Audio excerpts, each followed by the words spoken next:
envelope. On your voting tablet, if you do not see the login screen, please press the home button on the top menu bar or in the lower right corner in order to return to the login screen. Thereafter, you will need to enter your PIN code into the voting tablets, but please note that you will need to enter the PIN code twice in order to confirm the code. It should be noted that the PIN codes are not case sensitive. You do not need to enter the PIN code in capital letters. Should anyone require assistance at any time, please raise your hand and a member of the Secretariat will provide assistance.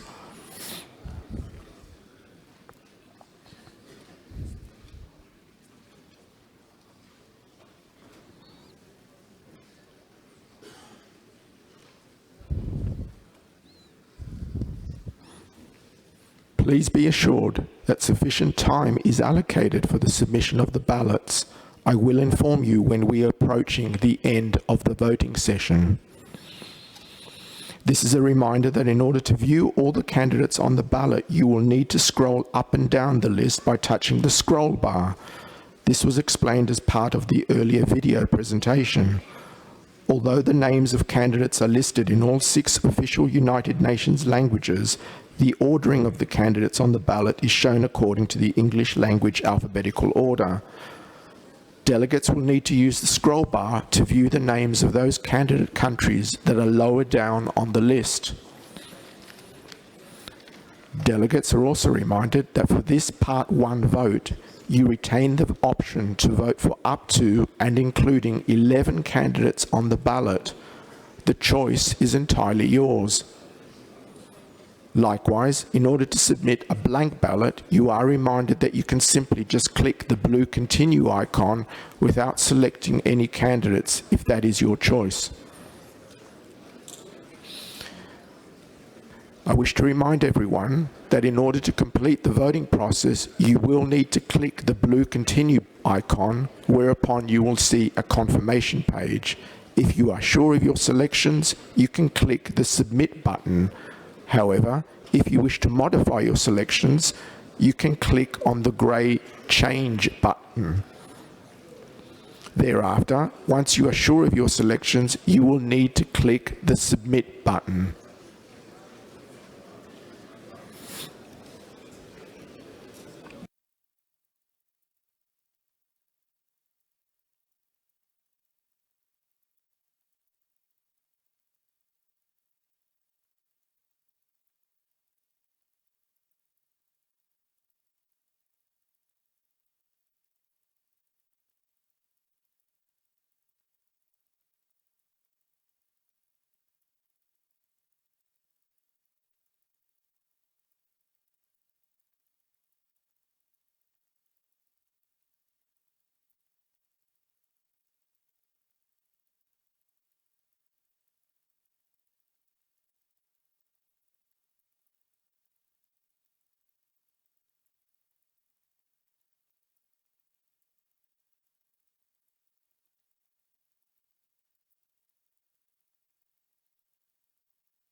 I wish to remind everyone that in order to complete the voting process, you will need to click the blue icon, continue icon, whereupon you will see a confirmation page. If you are sure of your selections, you can click the submit button.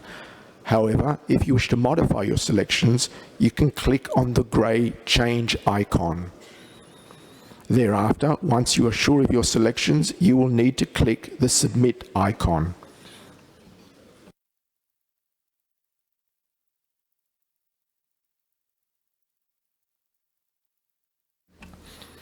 Ladies and gentlemen, I am informed that the majority of eligible delegates have now cast their vote. Therefore, the voting session will end shortly.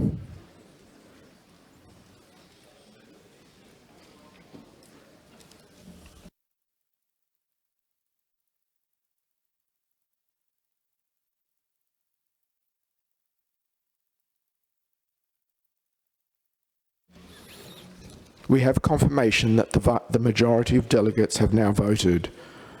Therefore, the voting session will end shortly. Is there any delegation in the Assembly Hall that has not yet submitted its vote and wishes to have more time to do so?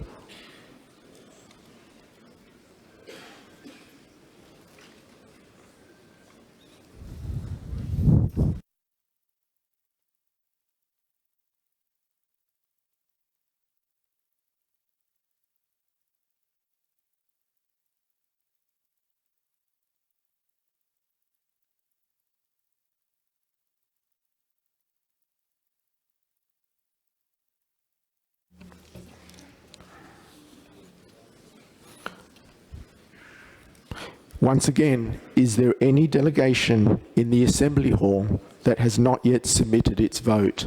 Could you please raise your hand if you require more time to do so?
Thank you.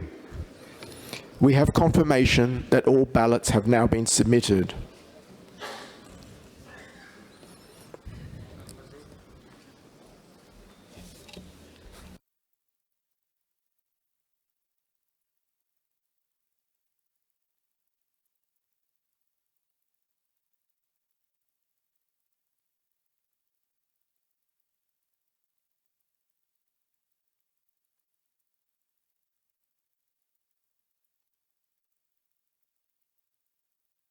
Ladies and gentlemen, my apologies. One delegation has just arrived with the right to vote, so we need to give them the opportunity to do so. If you could bear with us, thank you.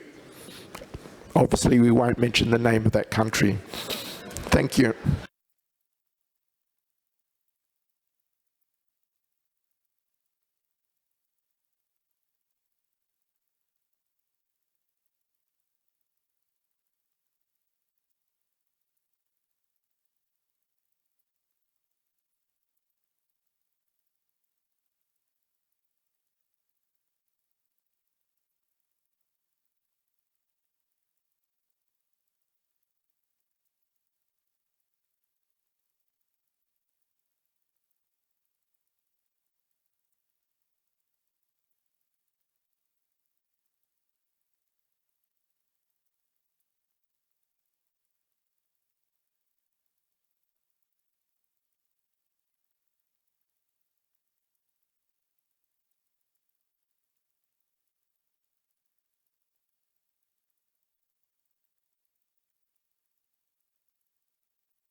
Thank you very much. I inform delegates that all votes have now been submitted from eligible delegations. The voting for this part 1, will now close. I ask the Secretariat to please close the vote for this part.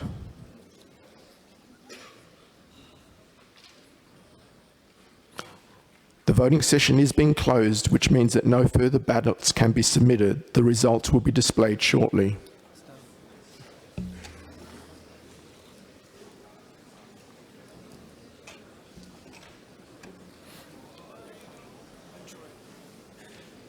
Thank you.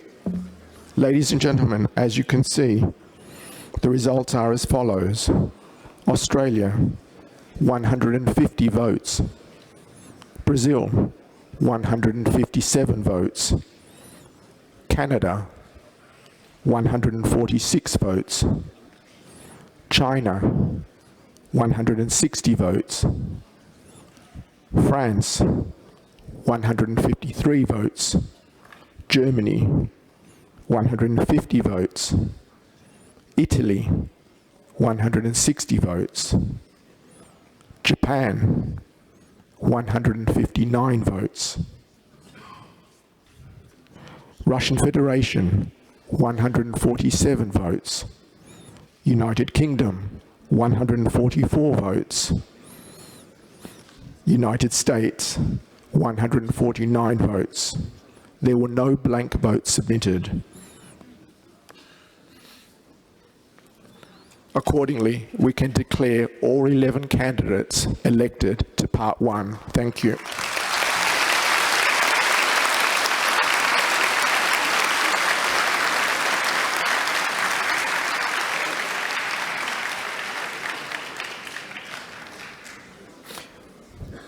I thank delegates for their cooperation in the election process we have just undertaken. We will now proceed to the vote for Part 2. Before we commence, however, with the Part 2 ballot, delegates should note that you do not need to keep your PIN codes for the Part 3, which will be taking place next Tuesday afternoon. New PIN codes will be distributed at that time, and the PIN codes you received today will no longer be effective. We will now proceed with the Part 2 election. As mentioned earlier, the same PIN codes will be used for this part. For the purposes of this ballot, 12 member states have nominated as candidates to fill the 12 available vacancies in Part 2. This means, once again, that you may vote for any number of candidates up to, but not exceeding 12 candidates. If your voting tablet is not already showing the ballot selection screen, we invite you to press the home key, which is located at the bottom right corner of the screen. Thereafter, you can select the Vote Now button on the ballot selection screen. I would now like to ask the Secretariat to activate the ballot for this part of the election process. I am informed that the ballot has been activated, so the voting for this session for Part 2 is now open.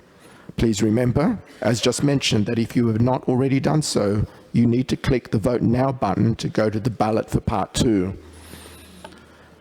Please be assured once again that sufficient time will be allocated for the submission of ballots, and I will inform you when we are approaching the end of the voting session. As mentioned earlier, if any delegate is having difficulties with their voting tablet, please raise your hand and one of the monitors will assist you.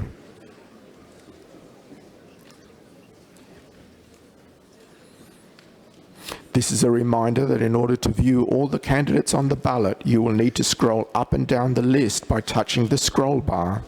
Although the names of the candidates are listed in all 6 official United Nations languages, the ordering of the candidates on the ballot is shown according to the English language alphabetical order.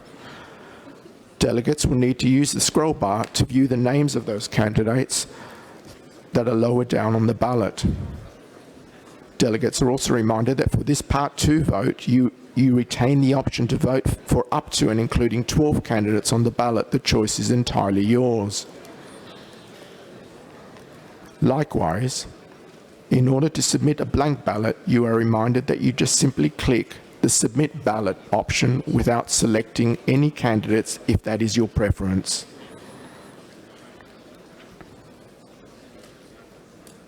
I wish to remind delegates that in order to complete the voting process, you will need to click the blue Continue icon. Thereafter, once you are sure of your selections, you can press the Submit icon. This is a reminder that if you wish to modify your selections before submitting the ballot, you will need to press the grey Change button to be returned to the ballot page. Otherwise, if you are satisfied with your selection, simply press the Submit button. Once again, if any delegate is having difficulties with the voting tablet, please raise your hand and one of the monitors will assist you.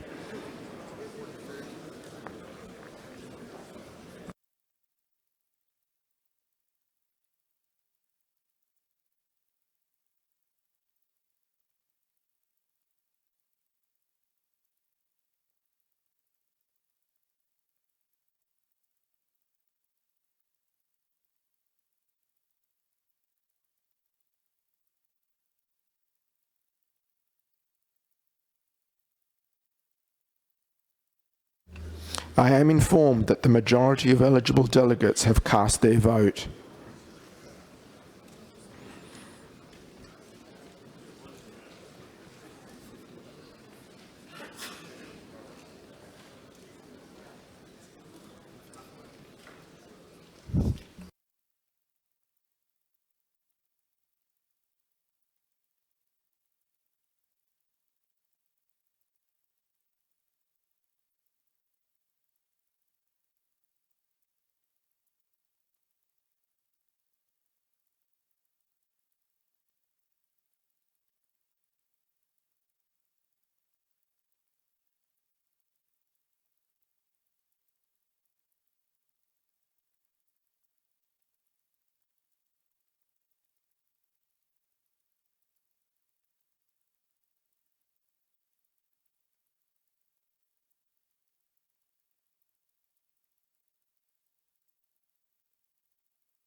Ladies and gentlemen, I am informed that the vast majority of eligible delegations have cast their vote. The voting session will end shortly. Is there any delegation that has not yet submitted its vote and requires more time? Could you please raise your hand?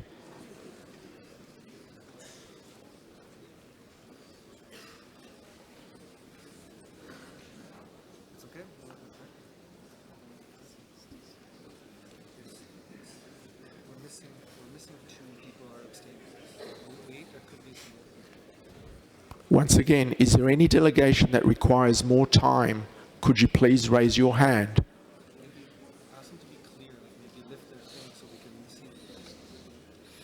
If there is any delegation that has not yet submitted its ballot and still wishes to do so, could you please raise your nameplate? Okay.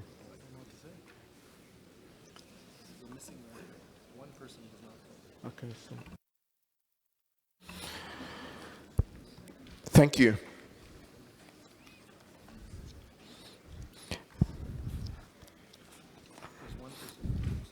I inform delegates that the voting for this part will close shortly.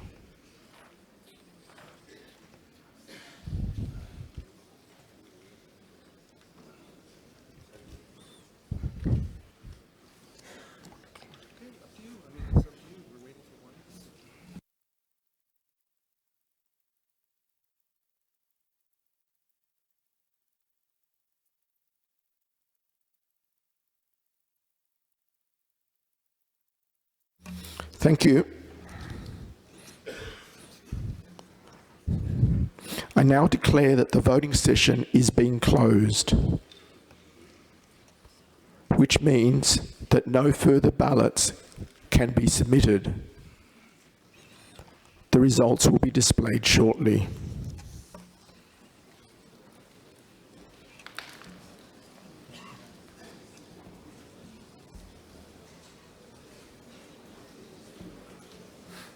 Ray.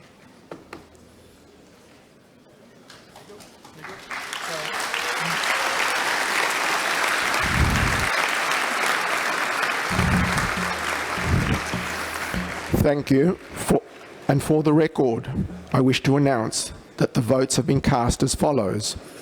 Argentina, 142 votes. Colombia, 148 votes. Egypt, 154 votes. Finland, 144 votes. India, 162 votes. Mexico, 155 votes. The Netherlands, 145 votes. Nigeria, 151 votes.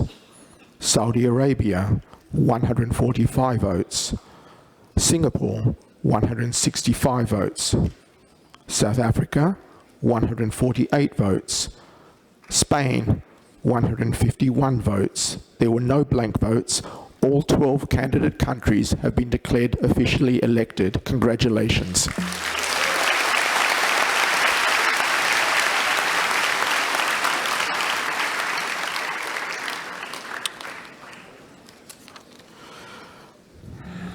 Before we conclude, ladies and gentlemen, if I could have your attention.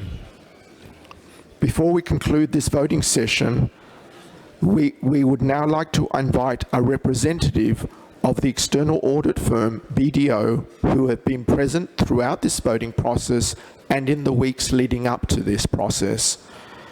We invite this external audit firm, BDO, to confirm to the Assembly the security, accuracy, and confidentiality of the election process, and to confirm that there was no external interference in the process that we just undertook. Thank you, sir.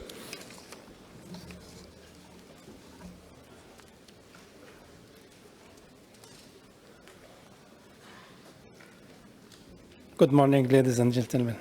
I'm Hussein Shobaki from BDO Jordan.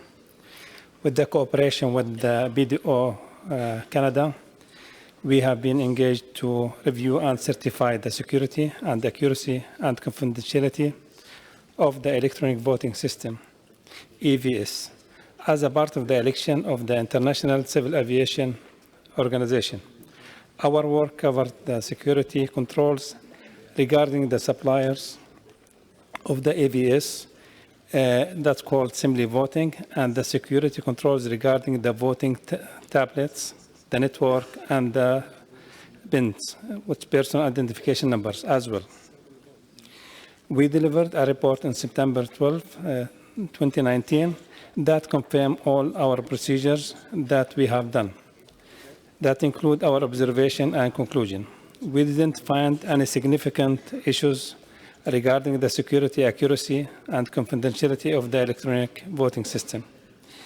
We will provide another report, final report, after the whole voting process during the next coming days. Thank you. Thank you. At this time, I would like to remind delegates that you do not need to keep your PIN code for the Part 3 election, which will take place on the afternoon of next Tuesday, 1st of October. New PIN codes will be distributed at that time, and the PIN codes you receive today will no longer be effective. I would like to thank delegates for their cooperation in the voting exercise that we have just undertaken. I would like to now ask for your continued cooperation in handing back the voting tablets to the election monitors as they move around the Assembly Hall to collect all the voting tablets. If everyone could remain seated until the collection has been completed, it would be greatly appreciated. I now ask the monitors to commence the collection of the voting tablets. Thank you.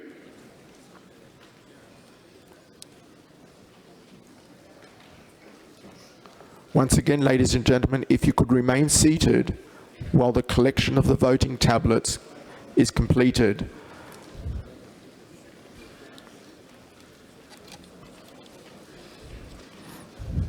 Mr. President, that concludes the voting for parts 1 and 2. Thank you. I hand back to you now.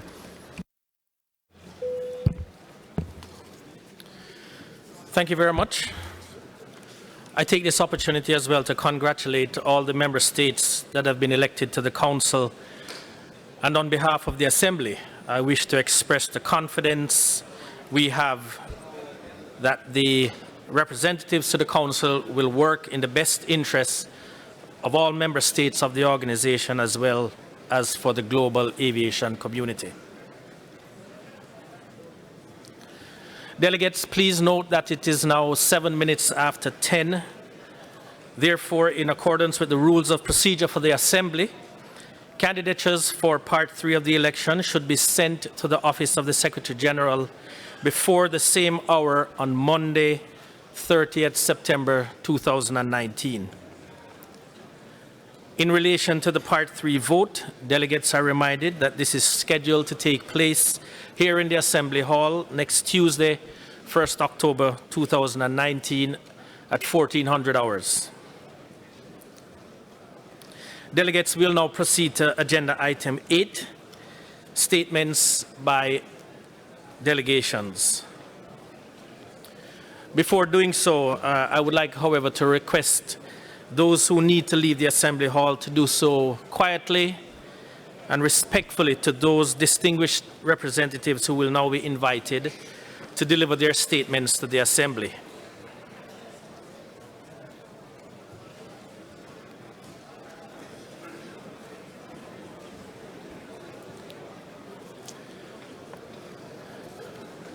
Distinguished delegates, I'm craving your cooperation. We'd like to have the statements, and so we're asking that we'll keep the noise down in respect of the statements that will be made.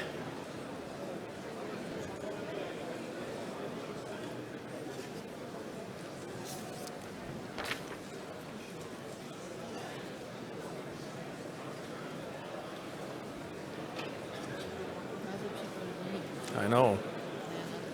Yeah.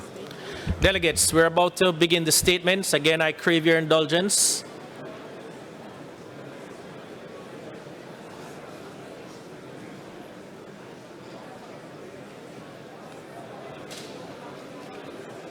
Wow.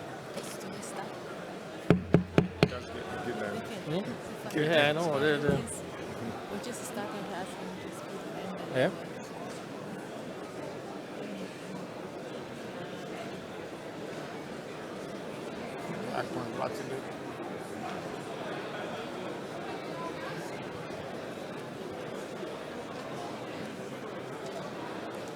Who is the next one? It's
Delegates, we would like to start the statements from the various delegations. Please, may I have your cooperation?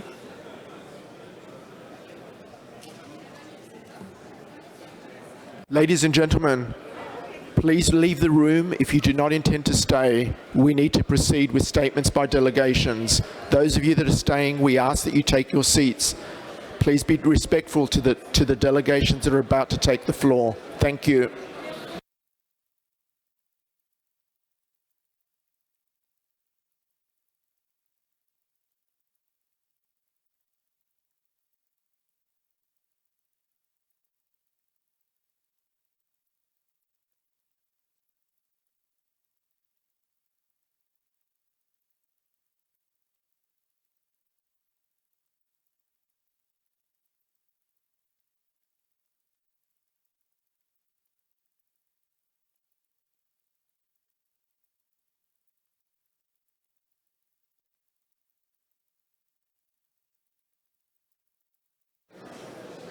Yes, please. Can we take all the picture taken outside the assembly hall? We have to continue. We have very little time. Okay? Please. We understand this has been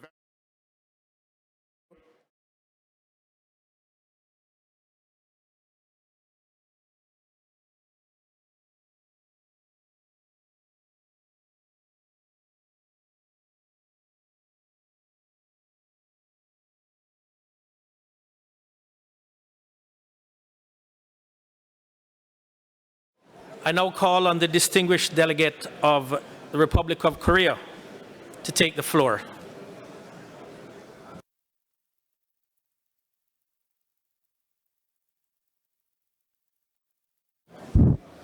Thank you, Mr. President.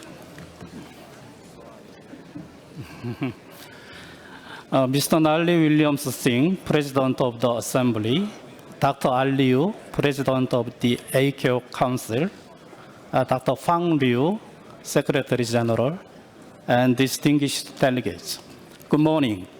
As the Vice Minister of Land, Infrastructure, and Transport of the Republic of Korea, it is my great honor to attend the Assembly. Ladies and gentlemen, today in my speech, I want to highlight two things: ICAO's vision and Korea's strong passion to support it. Global prosperity is enabled when economic and cultural exchanges beyond borders are lively. And no one would deny that today's vigorous exchanges between countries are thanks to civil aviation, and ICAO is standing at the center of such achievement. Korea has been actively joining ICAO's vision, especially we deeply agree with the spirit of no country left behind initiative. Meanwhile, the aviation industry is facing new threats by drones or cyber. In line with the spirit, Korea has provided various training programs with ICAO.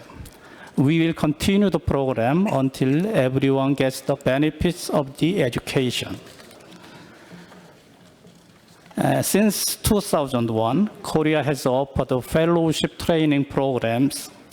They have been quite successful with 2,500 trainees from 130 countries.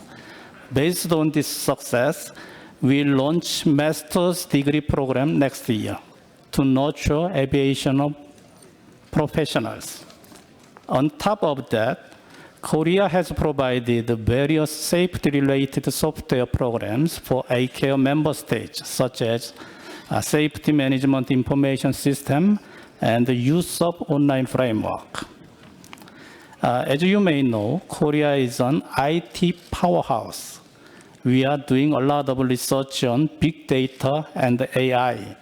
We will make use of our advanced technology to enhance aviation safety and security. Meanwhile, the aviation industry is facing new threats by drones or cyber attacks. We will closely work together with ICAO and the global community to better tackle those issues. Lastly, there has been global effort to reduce greenhouse gas emissions from international civil aviation. As a part of it, COSIA will be applied from 2021. Korean government considers environment protection as a top priority. In Korea, domestic legislation is under process to harmonize with COSIA. We will continue working together with ICAO for clean and blue sky. Your Excellencies, the Republic of Korea has been an ICAO Council member for past 18 years. During those years, Korea has worked together and grown together with ICAO. Now, Korea became the world's 7th largest aviation powerhouse. Strong support from ICAO and its member states is what made today's success of Korea. Thus, we are now working hard to return the favor. To this end, I ask for your valuable support. If we are given one more opportunity to serve as a council member, we will work even harder for ICAO's No Country Left Behind initiative. I wish you all a successful assembly. Thank you for listening.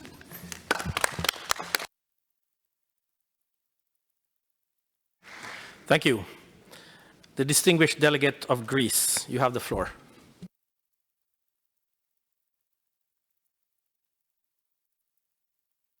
Thank you, Mr. Chairman of the Assembly, Mr. Chairman of the Council, Madam Secretary General, distinguished delegates. Greece wishes ICAO on its 75th anniversary as many happy takeoffs as landings. And I think that with life expectancy increasing, at 75 you are still young. Being one of the 52 founding states of ICAO, Greece has always been committed to promote a safe, secure, and sustainable civil aviation sector in a way to ensure harmonized global progress on all its aspects. Recognizing the importance of civil aviation, we have been maintaining an active permanent representation at the ICAO headquarters since 1989.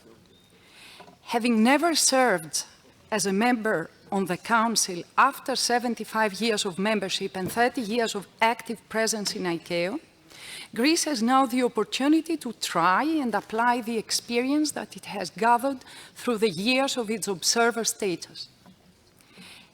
A few facts on Greece as a growing aviation market, together with its strategic position as the gateway between Europe, Asia, and Africa, should include, for 2018, passenger traffic of 64 million, 500,000 aircraft movements, and 44 airports.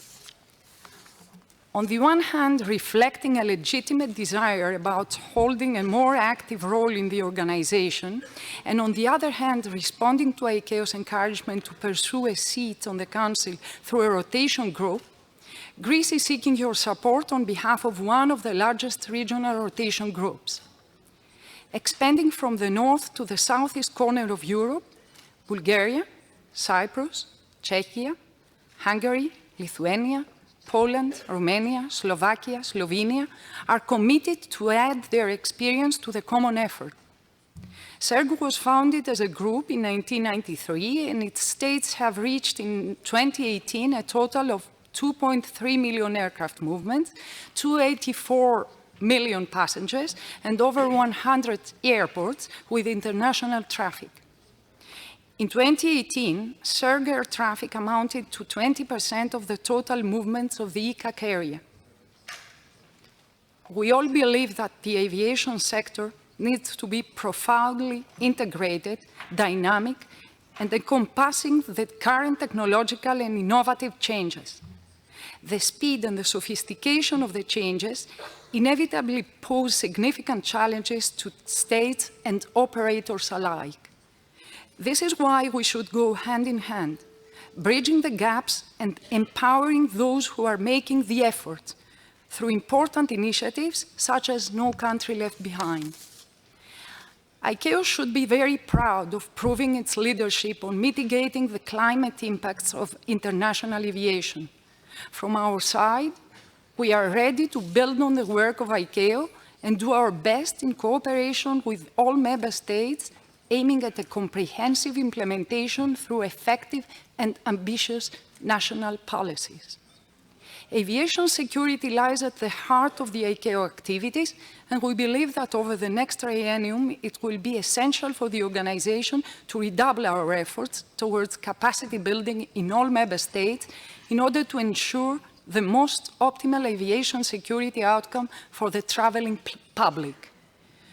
We are confident that Greece, if elected, together with its rotation group partners, will add the value of small and medium-sized countries' experience in the aviation sector, thus enriching and completing the continuous efforts and the important role of the ICAO Council. We look forward and thank you for your support. Thank you very much.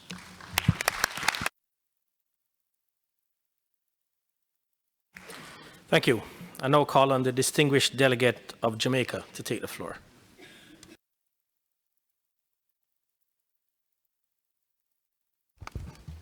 President of the Assembly, the Honorable President of the Council, Madam General Secretary, distinguished ladies and gentlemen, the Government of Jamaica is pleased to participate in the 40th session of the International Civil Aviation Organizations Assembly.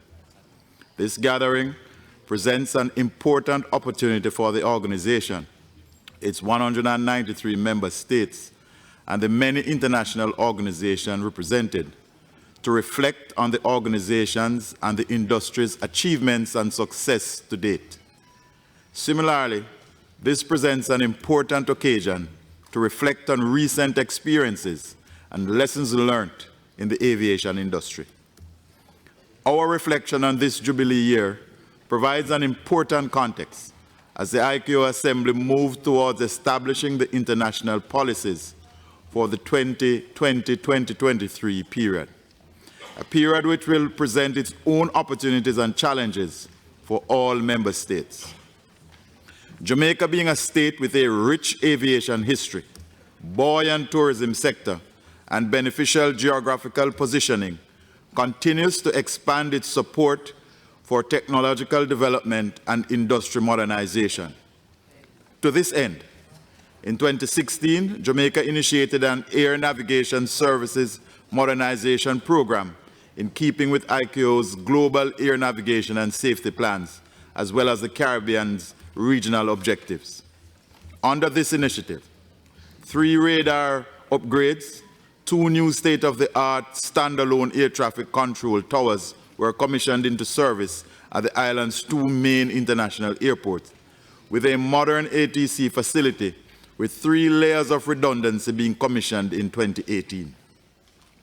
Jamaica is committed to playing its role in enhancing aviation within the Caribbean region. Therefore, we remain an active participant in the Caribbean Aviation Safety and Security Oversight System, which is responsible for standardization in aviation safety and security oversight and surveillance. In fact, Jamaica's Director General of Civil Aviation currently serves as chair of the board of directors and president of this distinguished assembly. Our heartiest congratulations. Along with the focus on several ICAO programs and initiatives, Jamaica continues to regulate and manage its aviation industry in ways that enhances the transformative benefits of industry modernization while increasing safety, security, and efficiency in conformance with the ICAO standards and recommended practices. Steps are also being taken to boost Jamaica's aviation sector through legislation. Presently, the primary legislation for regulating Jamaica's civil aviation industry, the Civil Aviation Act, is undergoing amendment to fully implement ICAO's Universal Safety Oversight Audit Program and Universal Security Audit Program, Corrective Action Plan, as well as to incorporate various standards and recommended practices. These changes will modernize the legal and regulatory framework which governs the island's civil aviation industry, while promoting a more effective regulation of air navigation and all other matters relating to civil aviation. Of equal importance to the government of Jamaica are the necessary measures required to play its part in reducing the impact of the aviation sector on the environment.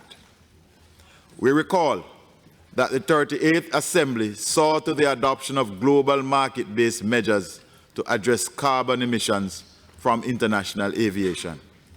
In June 2019, Jamaica indicated to ICAO its willingness and readiness to participate in the carbon offsetting and reduction scheme for international aviation, aimed at addressing any annual increase in total CO2 emissions from international civil aviation above 2020 levels. Jamaica was among the first states to officially volunteer for this scheme.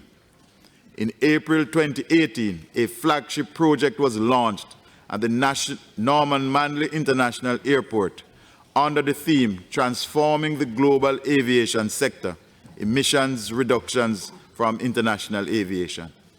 This project, which was resourced jointly by ICAO, the United National Development Program, and the Global Environmental Facility, is aimed at reducing the use of electricity by replacing the power requirements by renewable solar energy. The impact of this project continues to be positive. The success of the aviation industry will continue to be defined by our enhanced ability to collaborate, learn, and to rapidly transfer that learning into action. The government of Jamaica truly recognizes and embraces CORSCA as a groundbreaking achievement which should be supported and adopted by all states and not compromised with variable implementation or taxation. At this 40th Assembly, Jamaica therefore reiterates its support for CORSCA and reaffirms its principles as a single global market-based measure to be applied to international aviation. In summary, Jamaica has continued to prioritize programs that enhance flight safety while furthering the local and global industry objectives in the areas of air navigation, aviation security, facilitation, air transport, environmental protection, and supporting legislation. We look forward to another successful assembly as air transport solidifies its legacy as the safest and most progressive mode of transportation worldwide. This, even as Jamaica will seek representation on the Council the next time around. In aviation, it remains appropriate to liken our need for collaboration to a plane with one wing. We can only fly or achieve our common objectives when we embrace each other. May the collective wisdom emanating from these deliberations constitute valuable material for all participants as we support the development of an air transport community that serves all nations and humanity. Mr. President, if it so pleases you, and thank you very much.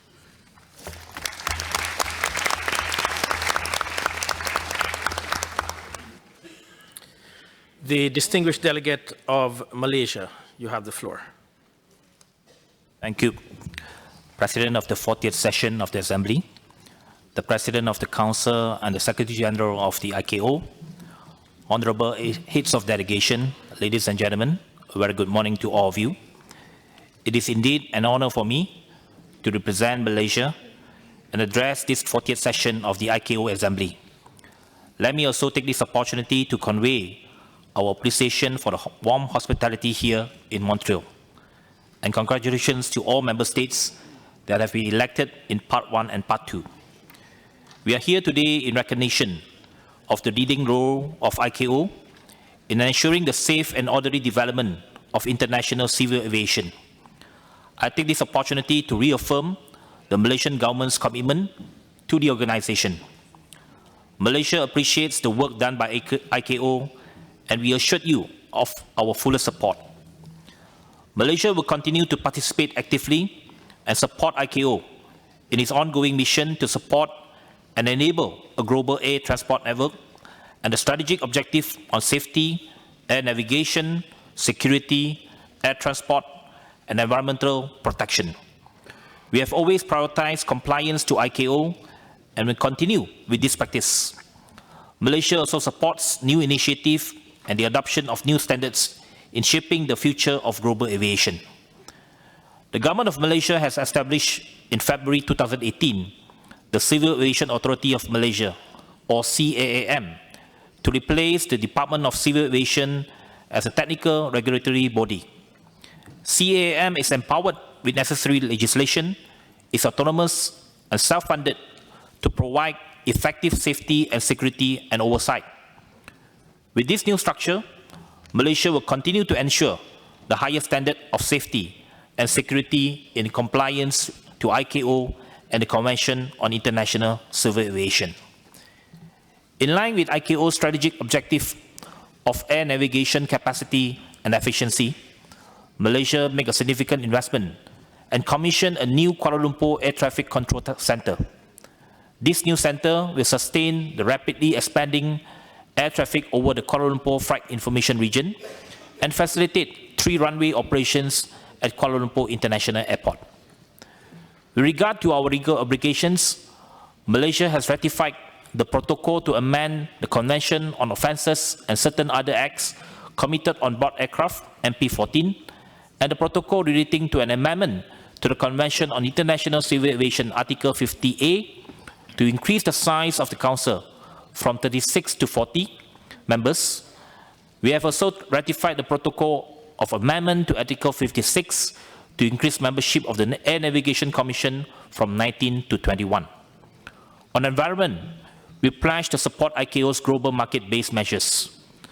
Malaysia recognizes the need to prioritize environmental sustainability and is committed to fulfilling the Sustainable Development Goals towards reducing carbon emissions by 40%. Malaysia is also one of the earliest states to voluntarily participate in the pilot phase of the CORSIA. Malaysia is one of the palm oil producing countries. To ensure sustainability of the industry, we introduced the Malaysian Sustainable Palm Oil, MSPO, certification scheme in 2013, which wholly and clearly addresses global concerns on the sustainable production of palm oil, including that of biodiversity loss, greenhouse gas emissions, and the destruction of wildlife habitats. Thus, Malaysia hopes that crude palm oil CPO will be included as acceptable feedstock in COSIA. In support of ICAO's No Country Left Behind campaign, Malaysia has also signed Memorandum of Understanding with the Latin America Civil Aviation Commissions, the African Civil Aviation Commission, and the Arab Civil Aviation Commission. These MOUs enables enhanced knowledge, sharing capacity, as well as technical and skill sets development. The Malaysian Aviation Academy, which is the training arm of the Civil Aviation Authority of Malaysia, has been a full member of the ICAO Train A Plus program, network of training organizations since March 2016. Malaysia has invested much in human resources through training programs, as we are aware that the industry would require very much more skilled personnel, especially air traffic controllers and security personnel. In this regard, the Malaysian Technical Cooperation Program, or MTCP, is an international technical cooperation program which shares Malaysia's development experiences. Under the auspices of this technical program, 426 aviation personnel from 112 countries have been trained at Malaysian Aviation Academy. The training for these personnel were fully sponsored by the Malaysian government. In addition, 204 participants from 19 countries have received aviation security training at the ICAO accredited Malaysia's Airport Training Center. Let me state here that Malaysia is keen to expand its training programs in aviation for ICAO member states in addressing challenge of continued availability of skilled aviation personnel. We are aware that environment, safety, and security issues are fundamental to the mission of ICAO. In this regard, Malaysia will continue to make voluntary financial contributions to ICAO's Environmental Protection Fund, the African Aviation Security and Facilitation Plan, as well as ICAO's Aviation Safety and Security Fund. Ladies and gentlemen, during the last session of the Assembly in 2016, Malaysia was once again re-elected to the Council of ICAO for a fourth consecutive term. We appreciate the support of all member states. We wish to continue our active participation and contribute more to international civil aviation through the Council of ICAO. Malaysia is seeking re-election to the Council of ICAO at this 40th session in Part 3. We attach great importance to our role in the Council. We will strive for continued improvements and strong governance. We will work with all contracting states in representing the interests of Asia-Pacific states. We look forward to your continuing endorsement and support for Malaysia's membership on the Council to effectively serve ICAO. Here, I again seek the support of all contracting states. Ladies and gentlemen, let me conclude here by once again acknowledging ICAO's leading role in the global development of aviation and reiterating Malaysia's commitment to the organization. Malaysia pledges to make further contributions to ICAO and share our expertise and experiences with other member states. Malaysia pledges to work with ICAO and the international community for the global aviation. Thank you very much.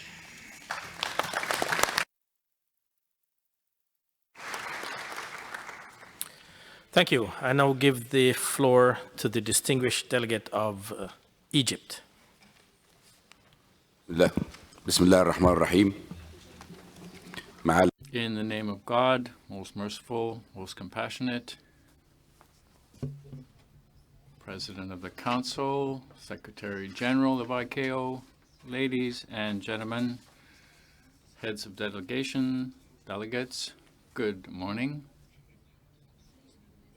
It is my pleasure of speaking to you on behalf of Egypt and to bring my congratulations to the President of the 40th session of the Assembly, as well as head of commissions and the vice chairs and vice chairs. I would also like to bring you greetings from our entire Egyptian family working in the field of civil aviation, and I'd like to thank Canada, Quebec, and the city of Montreal, the beautiful city of Montreal, for their warm welcome. Ladies and gentlemen, when we speak about civil aviation in Egypt, over the past 3 years, we're talking about development on all various aspects of the industry. So when Egypt went through the regular audit process, we saw that we needed to make progress, and in view of our 2030 objectives, we have set up a very ambitious plan to develop civil aviation in Egypt. So let me speak to you about some of the elements of that plan. So when it comes to airports, we have granted new permits to civil airports. We, in fact, inaugurated two new international airports, one in Cairo and one in Sranks. We also strengthened our equipment in an airport on the Red Sea for civil aviation uses. And when it comes to oversight and monitoring, we have strengthened our Gantt plan, that's the Global Air Navigation Plan, and we have also worked on PBN, in other words, performance-based navigation. And when it comes to cooperation with our neighboring states, we've worked through the AMHS, and we've strengthened our work together with other African states. Now, when it comes to aviation security, it's obviously one of our main priorities in Egypt, and it's a major challenge, as we all know. And given this context, Egypt was very pleased to host the Regional Ministerial Conference on Aviation Security in Africa and Middle East. And at that conference, we ratified a whole new set of regulations with respect to security, the goal being to meet the GASEP plan objectives.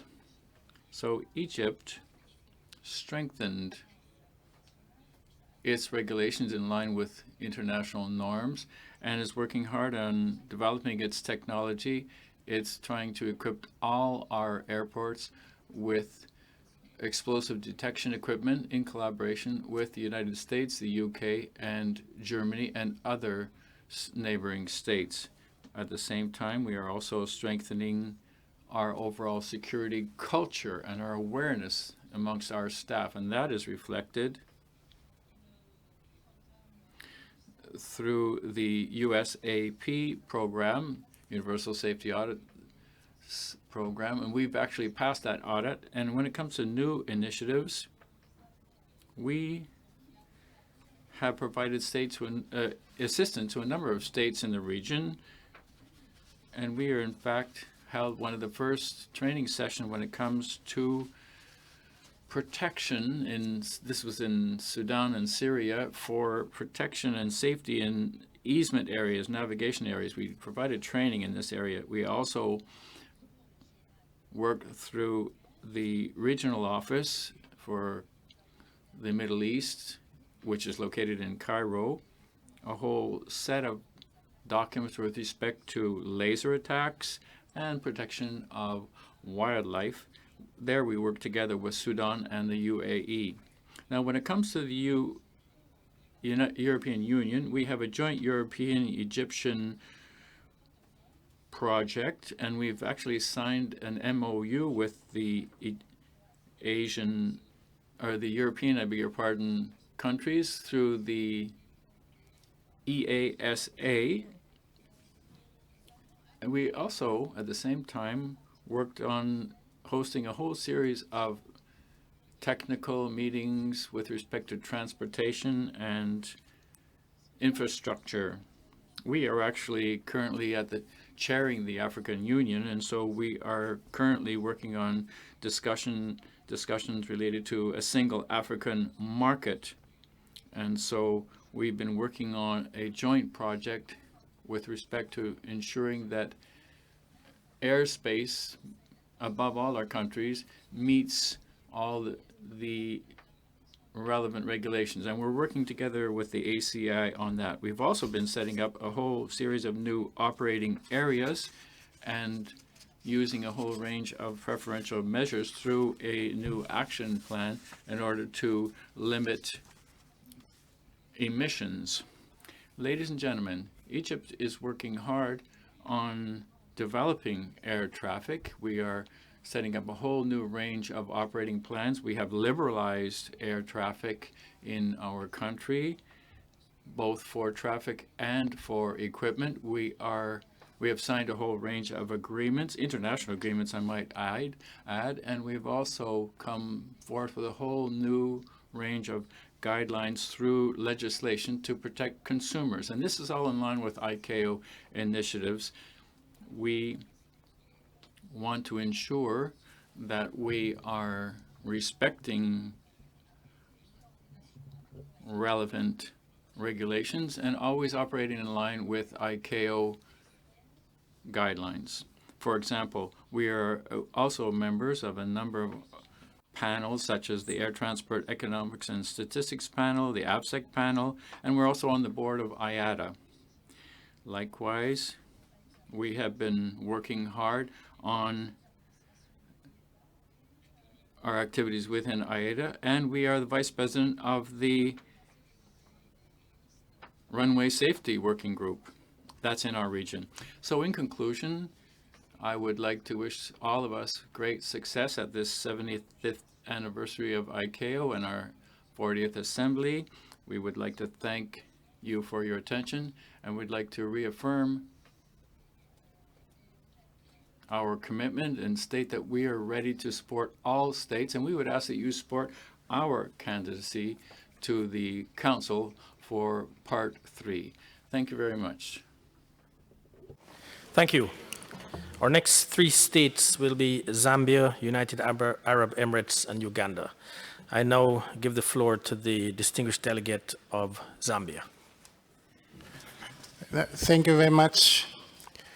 The President of ICAO, Dr. Bernard Aliou, members of the ICAO Council, the Secretary General of ICAO, Dr. Fang Liu, fellow ministers from participating countries, the Chief Executive Officers and Director Generals of Civil Aviation Authorities, the aviation industry practitioners, representatives of ICAO and IATA, and all participating organizations, distinguished delegates and invited guests, ladies and gentlemen.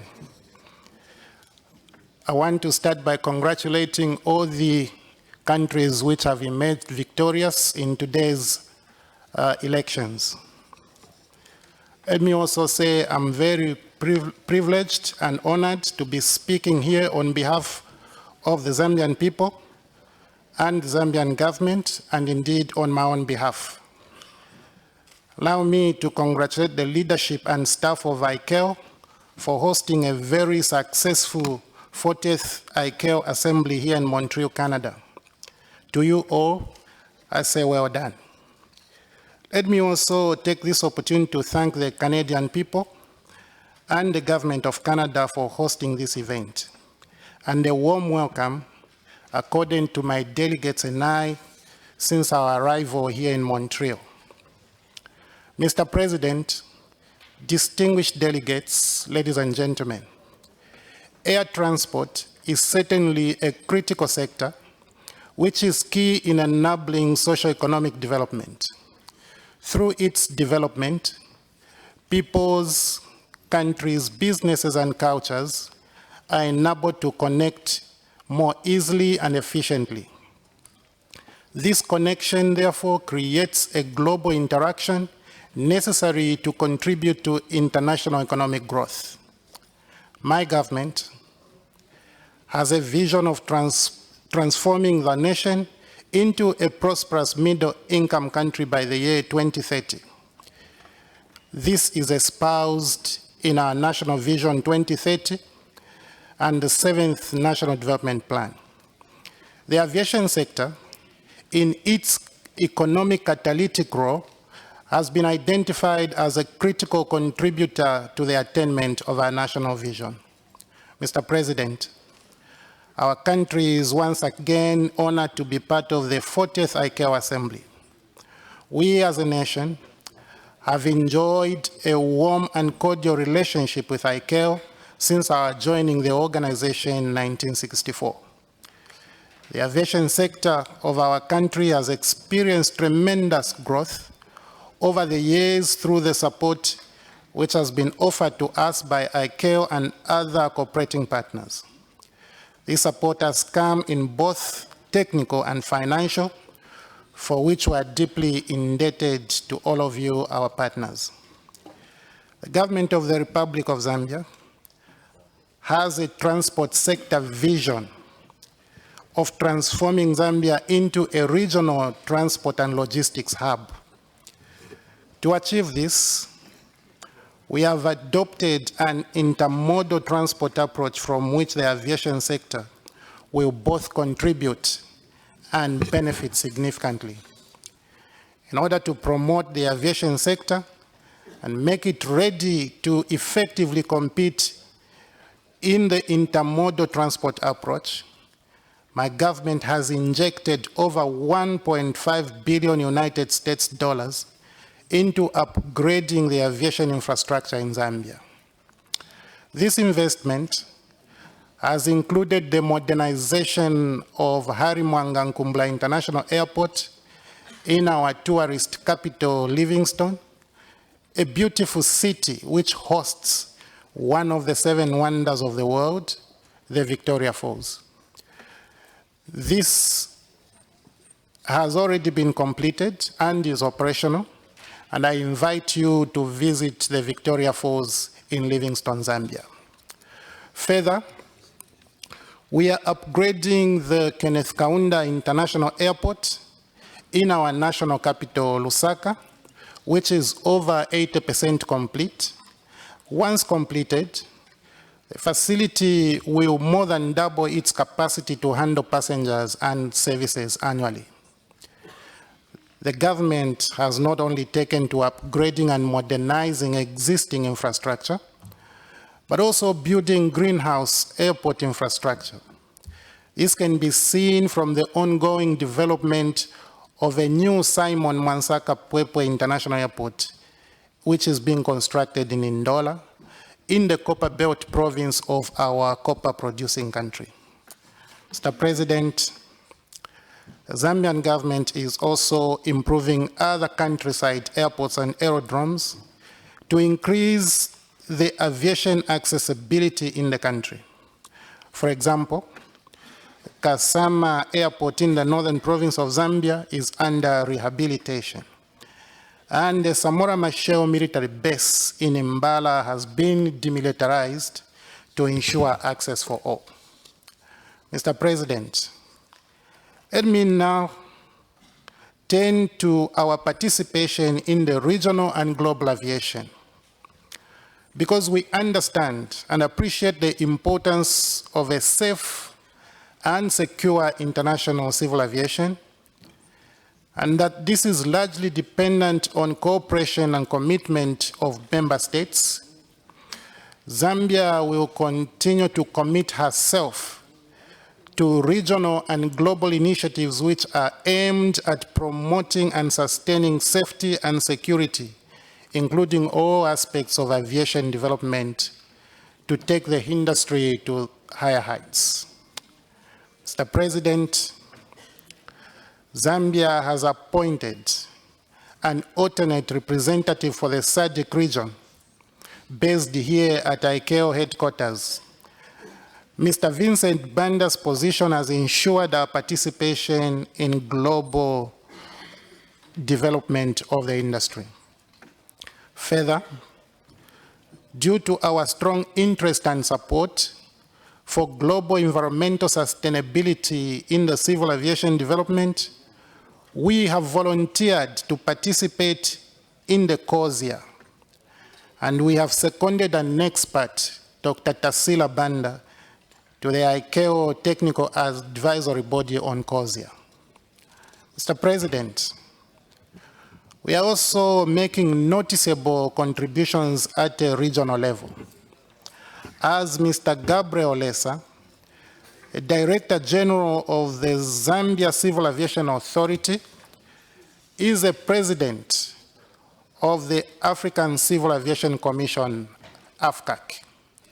This position has ensured our influence on the development agenda of aviation activities in Africa. Mr. President, distinguished delegates, ladies and gentlemen, after having established our passion, our interest and commitment to sustainable development of global aviation industry, allow me to conclude by soliciting the support of all member states in our election to the ICAO Council under Part 3. This election will ensure that we continue supporting initiatives that are aimed at improving security and safety of global aviation. May I now wish all delegates to the 40th ICAO Assembly successful and fruitful deliberations. I thank you and God bless.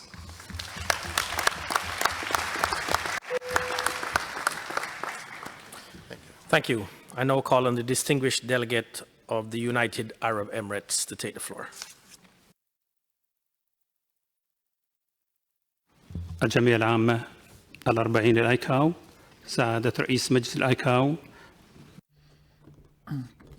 President of the 40th General Assembly of ICAO, President of the ICAO Council, Secretary General of ICAO, Your Excellencies, Heads of Delegation, ladies and gentlemen. First of all, I would like to congratulate the countries that have been elected in the first two groups, and we would like to confirm that we intend to work together with them. And I'm honored to convey to you the greetings of the government and people of the United Arab Emirates. And we wish this assembly every success for the benefit of international civil aviation,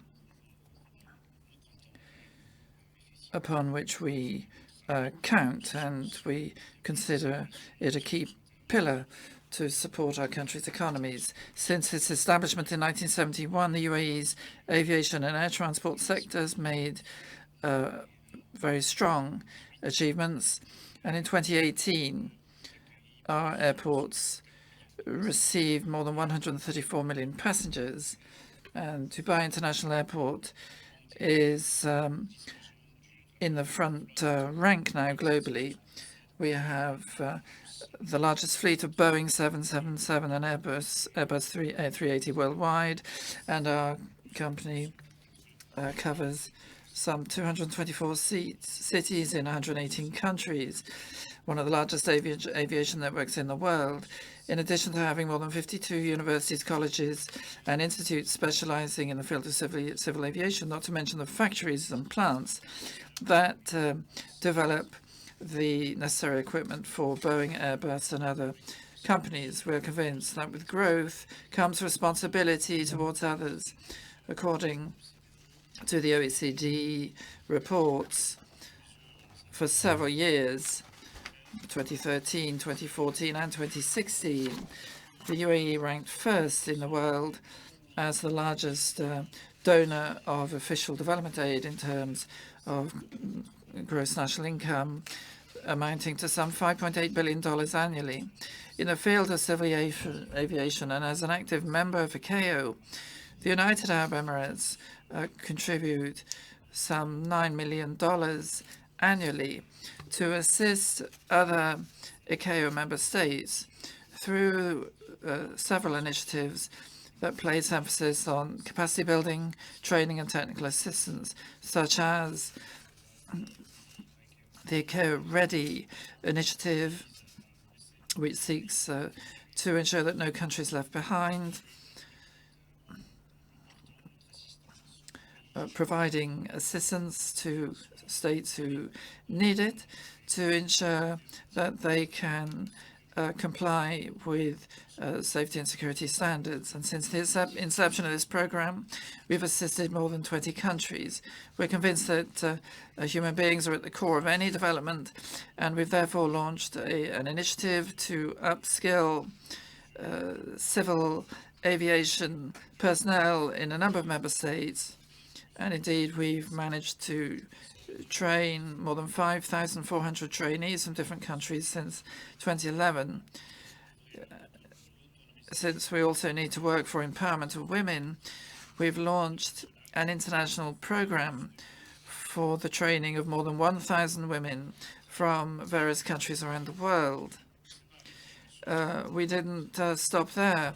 However, we think we really need to contribute to promoting civil aviation, and that is why we have launched the Sheikh Mohammed bin Rashid Global Civil Aviation Award worth $1 million to benefit those who can make a difference in the field of civil aviation. Since 2015, we've also launched the Aeronovation Award to the tune of $80,000 to stimulate innovation in the industry so as to improve passenger experience,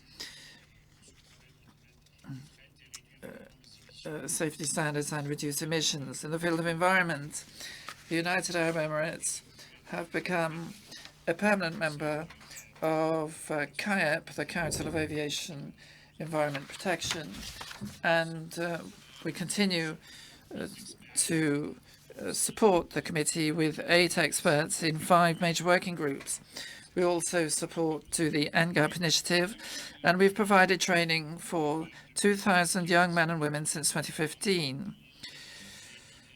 We also have an international program for civil aviation leaders with 14 directors general and civil aviation leaders benefiting from this program. And it is one which will be implemented annually. The UAE have also provided financial support to the UN World Food Programme in the East African Aviation Safety Campaign.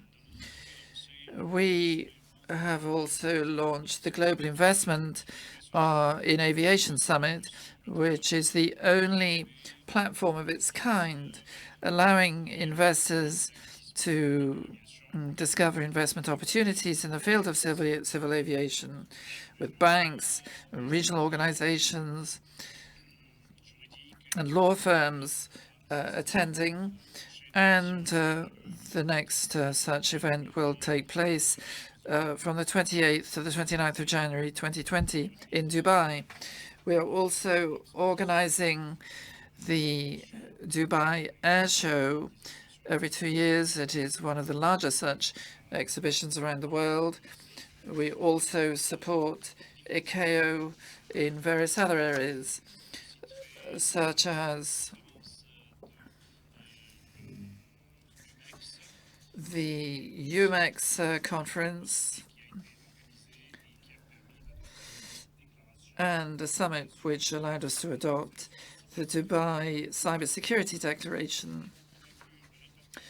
As we are convinced of the importance of ensuring the sustainability of the aviation sector, which contributes to some 15% of the country's GDP, we have worked to create an environment conducive to this sustainability. Our national airports and carriers have consistently maintained their leading position, whether it's in terms of the quality of our services or the volume. And we have thousands of, over 50,000 pilots and a sizable number of engineers, cabin crew, air traffic controllers, and we're also expanding existing airports with investment to the tune of $25 billion, which will contribute to effective capacity reaching 300 million passengers by 2030. The United Arab Emirates is first in the world in relation to bilateral and multilateral agreements. There are some 177 of them for open skies, in line with the country's overall policy of opening up to the world. Innovation, we feel, is the key driver for economic progress in general and the aviation industry in particular. And the Khalifa University plays a leading role here because this university has a center supporting high-tech startups. And we also have the Mohammed bin Zayed International Robotics Challenge, which works on drones.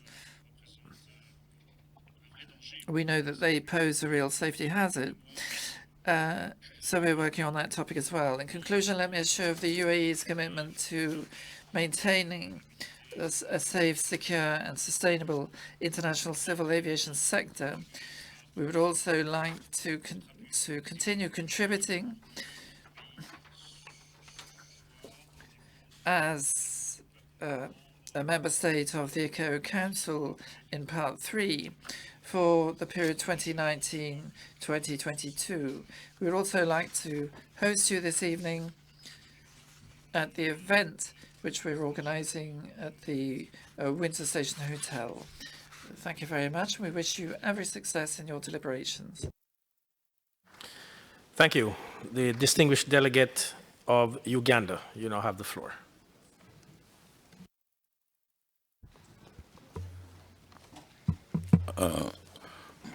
President of the Assembly, Excellencies, Honorable Ministers, President of the Council, Dr. Bernard Aliu Olmuyiwa, Secretary General of ICAO, Dr. Fang Liu, distinguished guests, ladies and gentlemen. It's a great honor for me to address the 40th ICAO Assembly, and I bring you warm greetings from the government and people of the Republic of Uganda. I wish to profoundly thank the federal government of Canada and government of Quebec for the hospitality extended to my delegation since our arrival in this beautiful city of Montreal.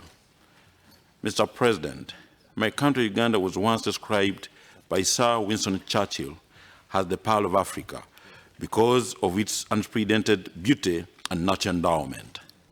Uganda is home to Intalia, the famous Big Five, and the endangered mountain gorillas, especially the silverbacks. Distinguished delegates, if any of you is planning to spend the next family vacation in perfect harmony with nature, the Pearl of Africa is the best choice for you and your families. Uganda is a land-linked and therefore air transport is critical for our economy, especially for tourism industry and international trade. Since 1967, when Uganda became a contracting state of ICAO, government continues to prioritize air transport. Due to its geographical location, Uganda is a key provider of air navigation facilities and services for flights to and from Uganda and those transiting Africa, thus contributing to safety, security, efficiency, and sustainability of global aviation. Mr. President, Uganda has and will continue to contribute to the implementation of ICAO strategic objectives and the No Country Left Behind initiative by providing short-term expertise for training, especially in Africa, and also to participate in the ICAO Universal Security Audit Program, continuous monitoring approach, audit missions. The Council Presidency Certificate awarded to Uganda on 24 September 2019 was indeed an honor and encouragement for us to perform much better. Uganda pledges to return to this podium at the 41st ICAO Assembly, this time for the President's Certificate awards in both safety and security. Mr. President, in order to meet the demands of increased air traffic, several strategic measures and operation improvements have been undertaken by the government of Uganda. These include: 1. Liberalization of air transport market access and airline ownership to facilitate transnational investments in airlines and aviation businesses. I wish to invite prospective entrepreneurs to take advantage of this opportunity and invest in the aviation subsector in Uganda. 2. Expansion and modernization of Entebbe International Airport to increase operation capacity and efficiency. This includes a construction of a state-of-the-art cargo center to handle growing exports of fresh fish, cut flowers, and high-value imports. Construction of a new passenger terminal building with appropriate facilities to handle growing passenger volumes. Construction of new taxiways, aircraft parking aprons, and additional fuel storage facilities. Upgrade of the security search park and airport parking facilities.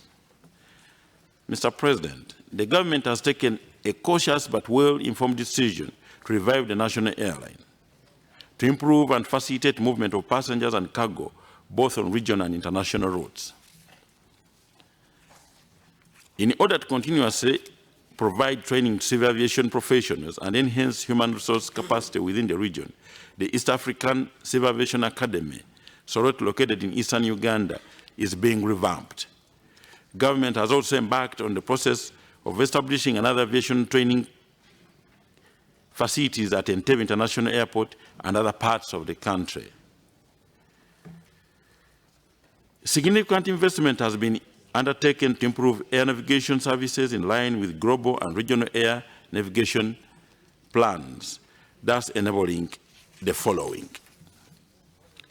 Implementation of almost all elements of Block 0 of the ICAO Aviation System block upgrades. Installation of a modern air traffic services message handling system. Implementation of the air traffic control radar, Mod S, and the air space management system, providing both en route and approach services. Adoption and implementation of performance-based navigation within the flight information region. Installation of a terminal operation control center and airport operation database system to support airport collaborative decision-making. Automation of the aeronautical information management system, including the implementation of electronic aeronautical information publication.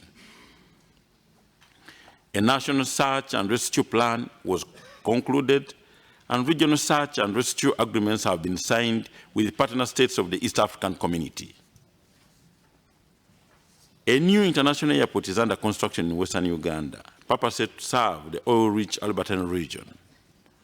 It will also serve as an alternate for Entebbe International Airport. Mr. President, regarding safety and security assurance, government has amended the Civil Aviation Act to strengthen the oversight mechanism and ensure effective implementation of ICAO standards and recommended practices. Uganda has also made financial contributions to special ICAO plans for improving aviation security in Africa and hosted important meetings such as the AFI Week held in Kampala in May 2019. For the last 20 years, Uganda has and will continue to commit amenities to United Nations and international organizations to facilitate humanitarian and emergency air operations to countries in Africa. Mr. President, Uganda congratulates the aviation fraternity on the ICAO's 75th anniversary, during which civil aviation has undoubtedly become the safest mode of transportation. We must pay tribute to those great thinkers who 75 years ago concluded and signed the Convention on International Civil Aviation. In a special way, Government of Uganda recognizes and commends you, Dr. Aliu, for keeping the baton of success and for your excellent and selfless leadership. The achievements you made would have been difficult without a team of hardworking men and women. In this respect, Government of Uganda wishes to applaud the Secretary General, Dr. Fang Liu, and the entire Secretariat for the great work in facilitating contracting states. Government of Uganda has planned a series of activities in commemoration of the ICAO's 75th anniversary, the highlight of which will be hosting of the ICAO flag at the source of the Nile, the world's longest river. Mr. President and distinguished guests, in conclusion, allow me once again to wholeheartedly thank the ICAO leadership for the continued cooperation and partnership with the government of Uganda. Mr. President, Your Excellencies, ladies and gentlemen, I thank you for your attention.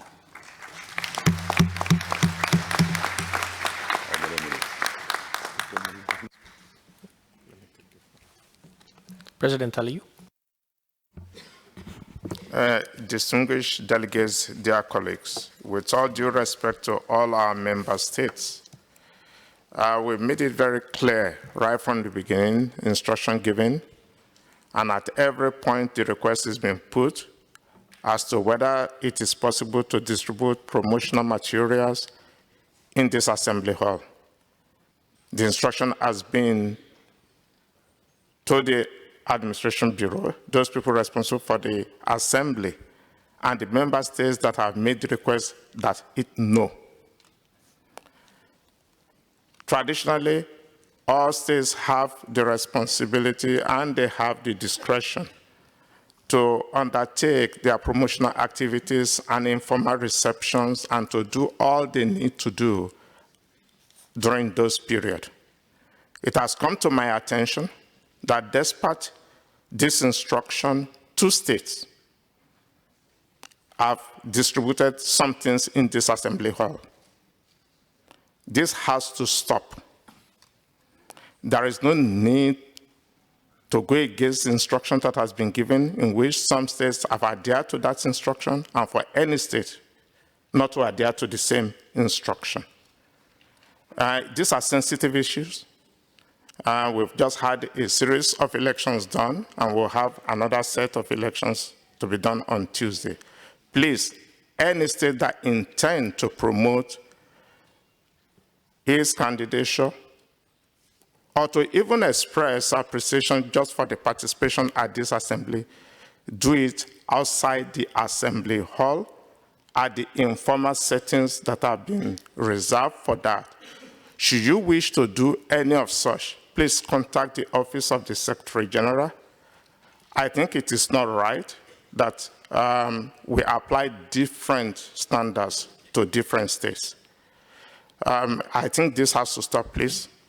Mr. President of the Assembly, you can continue. Thank you, Dr. Aliyu. The distinguished delegate of Turkey, you have the floor.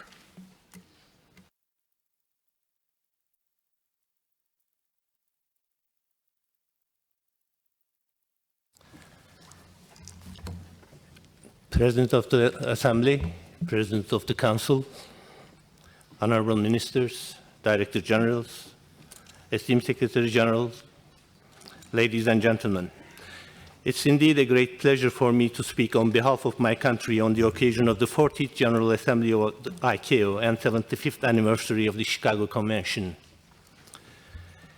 Before getting into my speech, I wholeheartedly congratulate the newly elected council members from Part 1 and Part 2.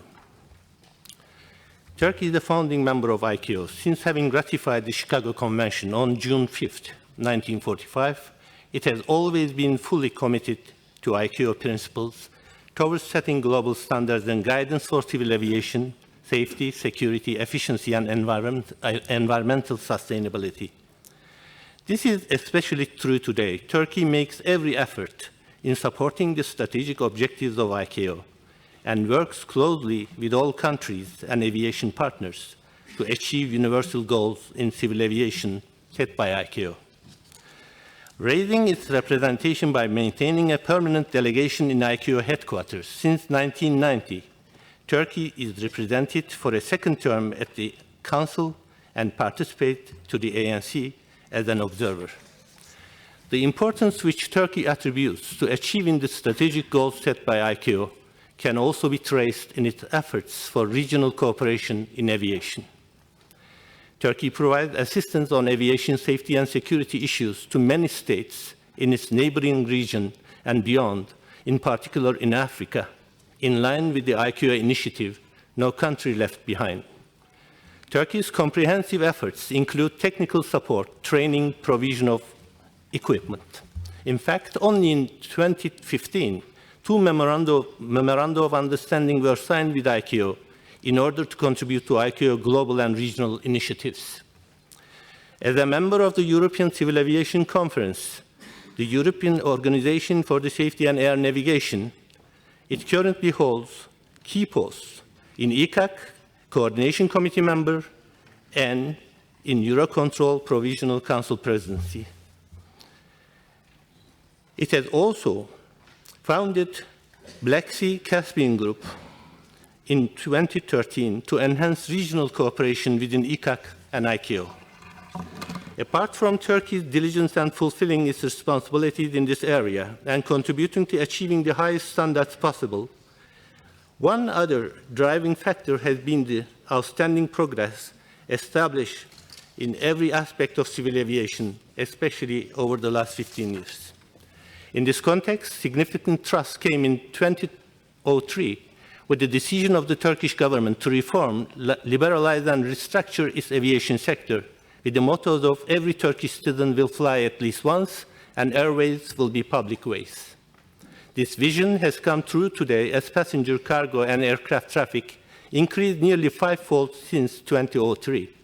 Liberalization of the domestic market was the first step of this reform process, resulting in a competitive environment that led to a rapid growth and national civil aviation industry.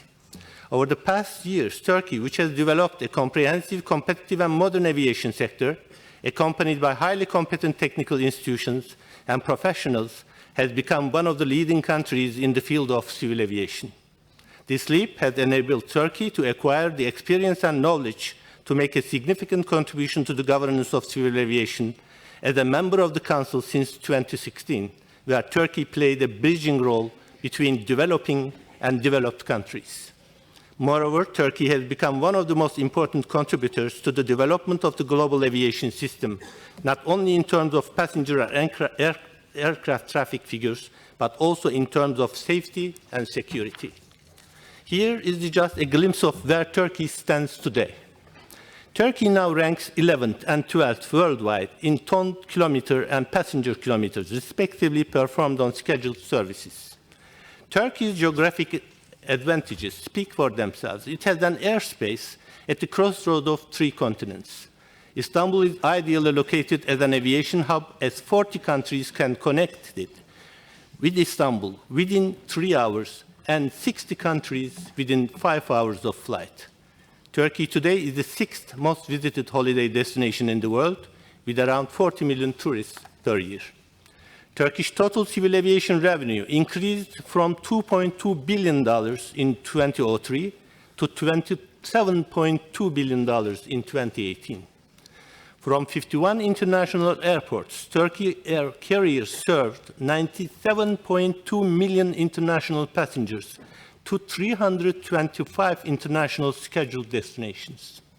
Turkey has 11 air carriers, 5 of which fly to 325 different international destinations in 126 countries. On the other hand, the air transport has become the main means of domestic transport in Turkey.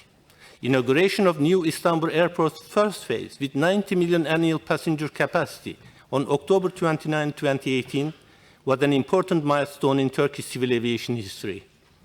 Once fully operational, Istanbul Airport will offer flights with an annual passenger capacity of up to 200 million, and Istanbul Airport will be the largest airport in the world when its last phase completed. Our flag carrier Turkish Airlines flies to 316 destinations in 126 countries, more than any other airline in the world. Turkish Airlines ranks 15 and recorded the highest year-on-year growth rate, 2.6%, according to ICAO Air Transport Outlook in December 2018. Turkey increased bilateral and multilateral efforts to improve its international air transport via continuous cooperation in various international platforms, and signed and ratified various bilateral and multilateral transport agreements. Turkey has bilateral air transport agreements with 171 ICAO members. We also strongly believe in and remain committed to legal instruments, international aviation as developed by ICAO, and ratified 32 multilateral air law treaties. Turkey is also a model country for training civil aviation personnel. Turkish government subsidizes flight schools by various means, such as lowering fuel prices, Lowered cost of training programs resulted in an increase in number of flight schools and students. Turkey also provides training to civil aviation personnel from various developing countries in line with the No Country Left Behind initiative. Turkish Civil Aviation Academy and numerous private civil aviation training schools and faculties are working in close cooperation with related public institutions in Turkish civil aviation industry. As a result, over the past 15 years in civil aviation training, the number of the qualified civil aviation personnel has increased by 222%, reaching 209,049. We are very proud to be contributing to AFI plan as member of the AFI steering committee and very keen to continue support to African civil aviation safety and security. Turkish aerospace industry is the fastest growing aerospace company in the world with nearly $1 billion revenue. Hürkuş basic trainer aircraft, the first civil aircraft designed and produced by the industry, is entitled to receive the European Air Safety Agency's type certification. Turkish airspace industry also continues to work on the design and production of Gökbey, a multi-role helicopter. The first prototype has successfully performed its first flight in 2018. Turkey is now the 15th biggest contributor to the organization's budget. Given the level of development of civil aviation in Turkey, we are very keen to continue active participation and contributions to ICAO activities. I am sure these activities are appreciated by the Secretariat and Member States. Turkey will not run the Council elections this year in line with the decisions taken in our region, but would like to keep current relations with ICAO Secretariat and her activities with a Turkish-nominated ANC member. We look forward to appreciation of this initiative during the elections in the first meeting of the new Council on November 20, 2019. In conclusion, I wish you all a very successful Assembly. I wish all success to the candidates which will be running in Part 3 elections on Tuesday. And I believe that Assembly will take important decisions to improve the current level of safety, security, and efficiency in aviation, as well as overcome the challenging issues such as cybersecurity, drone operations, and reducing the accidents rate globally. Thank you very much.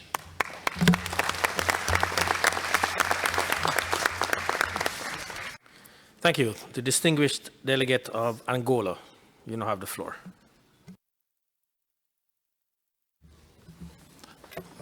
Thank you, President. Excellencies, members of the government of ICAO member states, Your Excellency, the President of ICAO Council, Your Excellency, Secretary General of ICAO, distinguished delegates, ladies and gentlemen, all protocols observed. On behalf of the government of Angola, I take this opportunity to express our sincere appreciation to the government of Canada for the warm hospitality. I thank the Council of ICAO under the leadership of Dr. Bernard Liu and the Secretary General of ICAO, Dr. Fang Liu, for the excellent deliverables over the last triennium, which Angola was among the privileged beneficiaries. My congratulations go to the President of this 40th session of ICAO Assembly for his election, and I am confident that under your leadership and wisdom, the Assembly will come up with fruitful deliberations, which will mainly guide the world aviation throughout the next 3 years.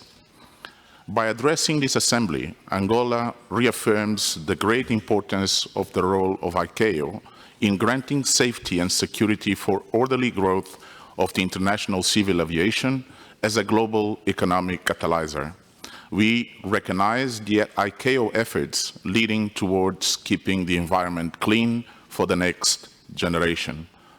Angola is engaged in the diversification of the national economy. Aviation is amongst the sectors of our domestic economy selected to achieve the national development objectives.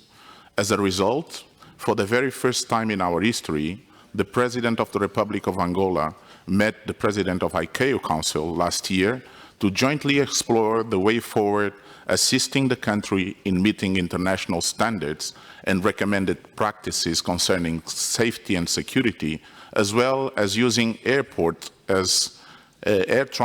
as a catalyzer for our economy, fully committing with the initiative No Country Left Behind. As evidence to our commitment, I signed before the President of the Council a management service agreement with ICAO early this year in Santa Maria, Cape Verde. The restructuring process of the national civil aviation industry conducted by our government is currently at an advanced stage. In addition to the completed revision of our legal and regulatory framework, Angola is introducing significant changes in the civil aviation industry to improve operational efficiency, promote economies of scale, and establish the basis for private investment, both national and international, to be deployed and welcomed in our country. The government adopted a new institutional framework for airports management and provision of air navigation service by splitting our long-established state-owned company, ENANA, into two different companies. Air navigation service is provided by a brand new state-owned company called ENA, and the airports management will be under the responsibility of a commercial-oriented entity, SGA, paving the way towards the participation of international and national stakeholders. This change will facilitate the establishment of public-private partnerships in many ways, including through concessions for commercialization of several aviation activities within the country. This step caters more transparency in the aviation services in Angola by improving the quality of our security and safety and allowing a continuous process of enhancement of technological systems and civil aviation infrastructure. The structural reforms in the air transport industry also entailed the introduction of a new institutional model by converting our flag carrier, TAG, Angola Airlines, into a commercial managed company to speed up the just initiated privatization process that should be concluded by 2021, according to the privatization program recently approved by the government. The overall legal and regulatory framework reforms has a guiding principles, the full independence and autonomy of our civil aviation authority with regards to decision-making, regulation, and oversight of civil aviation activities, which will contribute to significantly improve the compliance with the International Convention of Civil Aviation. The national aviation industry is restructured in such a way to be opened to private sector and contribute to the country achievement of the African Union objectives and United Nations Sustainable Development Goals. Also, assessment conducted recently by ICAO in Angola showed a significant increase in effectively implementing the critical elements of our state safety oversight system, thus providing confidence that effective implementation can meet the targets established under the Global Aviation Safety Plan. The last ICAO mission to Angola indicated that the country had been actively providing updates to its safety corrective action plan on the online framework. I assure the Assembly that Angola is doing everything to achieve African and Indian Ocean region safety targets, known as Abuja targets, during the next ICAO audit scheduled for September 2020. Ladies and gentlemen, distinguished officials, all these endeavors represent our full government commitment in having civil aviation industry as a leading contributor for the diversification process of our economy and a growth and development driver to meet the objectives as defined in the Angolan National Development Plan. These efforts, however, can only be effectively achieved if we continue to receive the support of this organization in developing human capital and building capacity, as well as the introduction of innovative solutions to close the gap for seamless civil aviation operation worldwide. We also take this opportunity to congratulate all elected member countries in the parts 1 and 2 of this council and call to all member states to support the candidature of Republic of Zambia for the Category 3 Council members. The Republic of Zambia plays a critical role in provision of civil aviation services in SADC region and the world. Once again, I would like to reiterate our full commitment to meet this organization's standards and recommended practices and reaffirm our country's engagement for the growth and development of civil aviation industry, as well as to ensure a much stronger connectivity amongst African nations and the world. I thank you very much for your attention.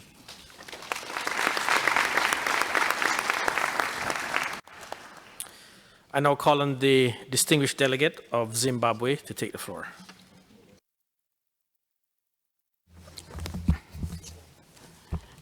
President of the Assembly, President of the Council, Madam Secretary General, Your Excellencies, ladies and gentlemen.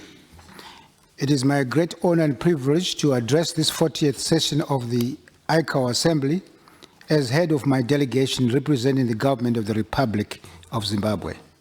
On behalf of my delegation, and indeed on my own behalf, I wish to express our appreciation for the opportunity accorded to me to address this August Assembly. And from the onset, allow me to congratulate you, Mr. President, Mr. Nari William Singh of Jamaica, on your being elected President of the 40th ICAO Assembly. I also wish to congratulate Kuwait, South Africa, Georgia, and South Korea on being elected Vice Presidents, and those who were elected today in Part 1 and Part 2. Further, I also wish to express our gratitude on the quality of the preparatory work done by the ICAO Council and Secretariat towards creating a conducive environment for this 40th session of the Assembly. Mr. President, the government of the Republic of Zimbabwe takes this opportunity to reaffirm its support for ICAO programs and policies aimed at achieving and maintaining a safe, secure, efficient, and economically viable and environmentally sustainable international air transport system. Only yesterday, we witnessed as millions of people marched in cities across the world, including here in Montreal, the home of aviation, to beg the call for urgent action on climate change. ICAO, together with other UN sister organizations, indeed with other international organizations, need to take heed of the clarion call by the people who took to the streets in their millions and millions demanding immediate action. We salute them for their consciousness, and indeed the people have spoken. Mr. President, ladies and gentlemen, my government has embarked on an ambitious program to upgrade and modernize our national aviation infrastructure and services. This includes a comprehensive expansion and modernization program covering the 3 largest international airports at Bulawayo, Harare, and Victoria Falls, aimed at upgrading and expansion of passenger terminal buildings and airside infrastructure in order to enhance level and quality of service to the traveling public. The modernization program also encompasses the procurement and installation of the communications, navigation, and surveillance systems, which will improve flight safety and operations in our national airspace. The process to separate the Civil Aviation Authority and the airport operators is at an advanced stage and will be completed before the year end. Under the same program, we are also establishing under my ministry an independent air accident investigator in line with international best practices. This exercise is underpinned by a comprehensive review and amendment of our national civil aviation legislation and regulations. In line with the amended Civil Aviation Act, my government has created a separate civil aviation regulator which is independent from the airport operator, and established an independent air accident investigator. The amendment to the aviation legislation has given us the legal basis and mandate for setting up of these independent institutions which are in keeping with the international practice. Zimbabwe is committed to continue fulfilling its obligations regarding compliance with ICAO standards and recommended practices, and acting on findings of the ICAO's safety and security audits. Last month, my government was pleased to host the ICAO Universal Safety Oversight Audit Team in Harare that came to conduct the mandatory ICAO Universal Safety Oversight Audit Program, and we eagerly await the outcome of the audit report. In this regard, Mr. President, ladies and gentlemen, may I take this opportunity to assure this August Assembly that my government is committed to work with ICAO to craft a corrective action plan for any of the areas that may be identified for improvement in the awaited audit report.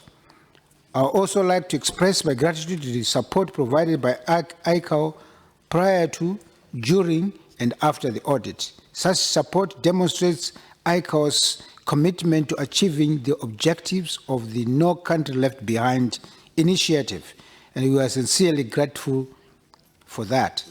Mr. President, I now turn to specific matters on the agenda of this Assembly.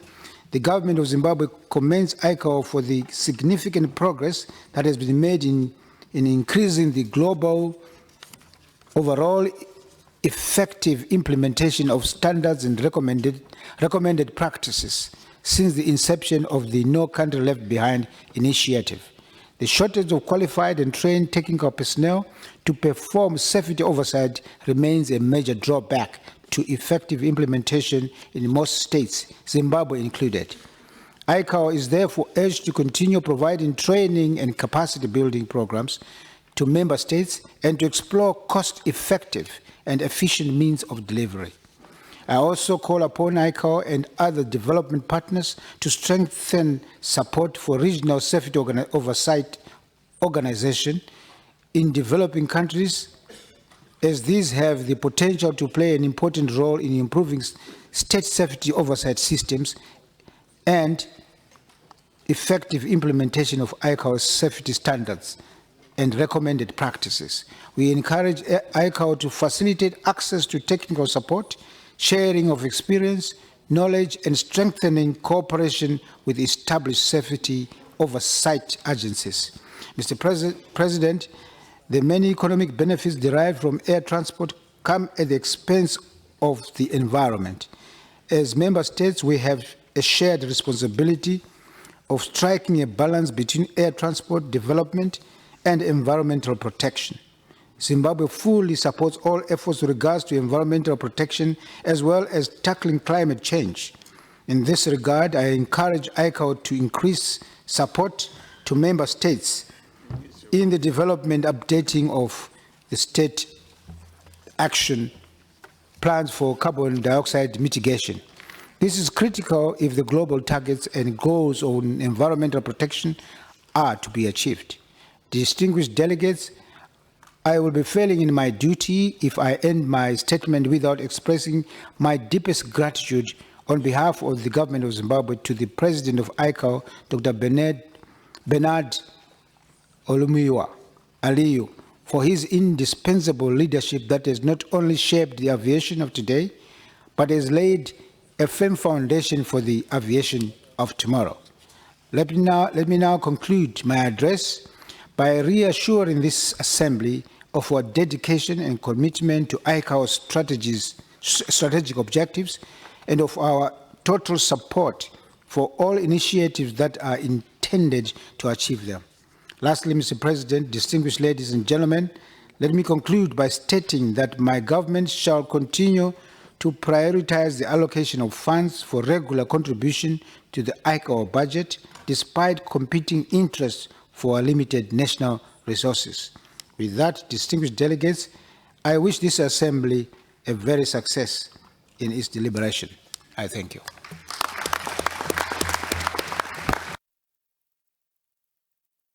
Thank you. I now call on the distinguished delegate of Nicaragua to take the floor.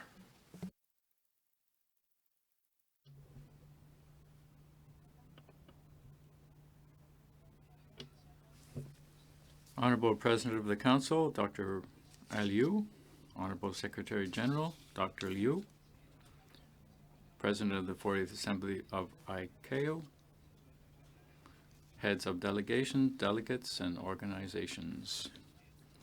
Good morning, everyone. It is an honor to take the floor at this 40th Assembly of ICAO as we approach our 75th anniversary. Nicaragua has been a state member of the organization since its very beginning, and we've worked hard to meet our obligations under the convention and in implementing its 19 annexes. In addition, we are committed to ICAO's 5 strategic objectives, as well as the organization's overarching plans and programs. Our country recognizes the leading role played by ICAO when it comes to developing international civil aviation, which has had a favorable effect on social and economic growth of nations, mainly through the development of air transport. We'd like to point out that over the past 12 years, we've made significant progress when it comes to civil aviation, despite the financial limitations we face, as do many other countries with similar economies. In fact, our first USOP audit in 2008 was a watershed in terms of how we view aviation safety. In fact, our audit score of 92% was quite an eye-opener and ended up showing us the way forward. So based on our experience and despite our financial challenges, we are focusing our efforts on implementing best practices and then to the very best of our abilities. And that's how we can achieve our objectives, working together to try to make a much more efficient and robust aviation system.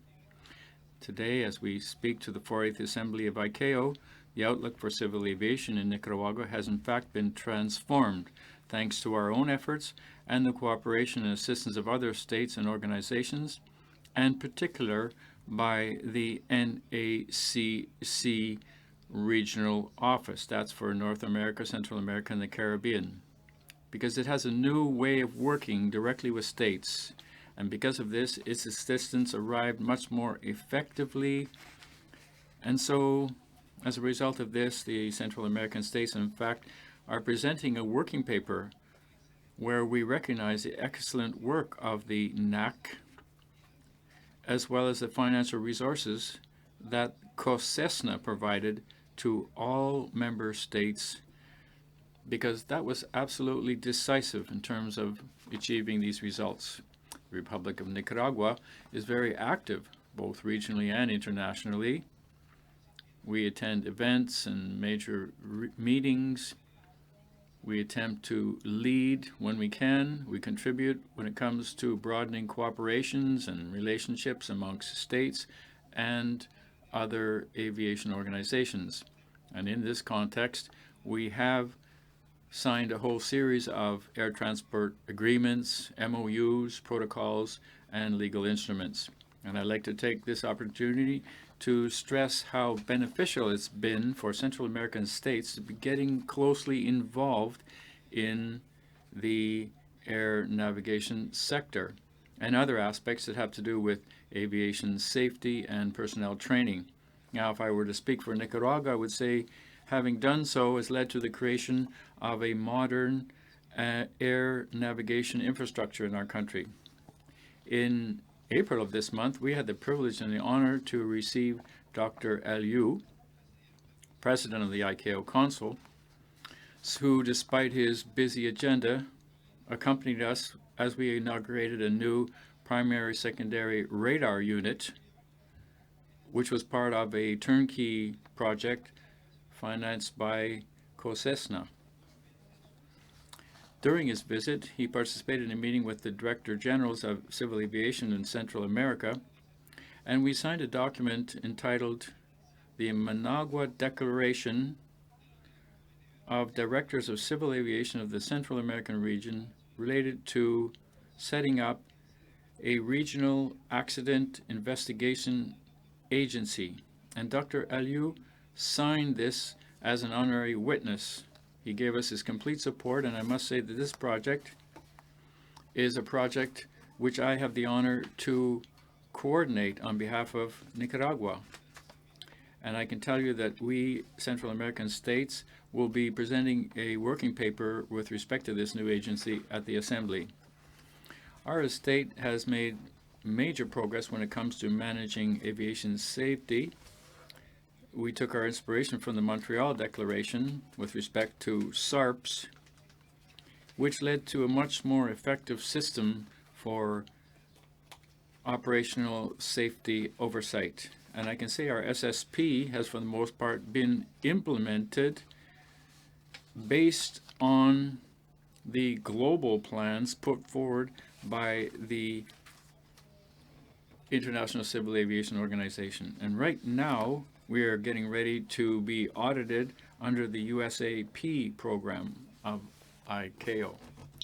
I should also say that we are addressing environmental issues when we update our state plan, as well as naming our focal points. And we are working hard on implementing SARPs contained in the first edition of Annex 16, Volume 4.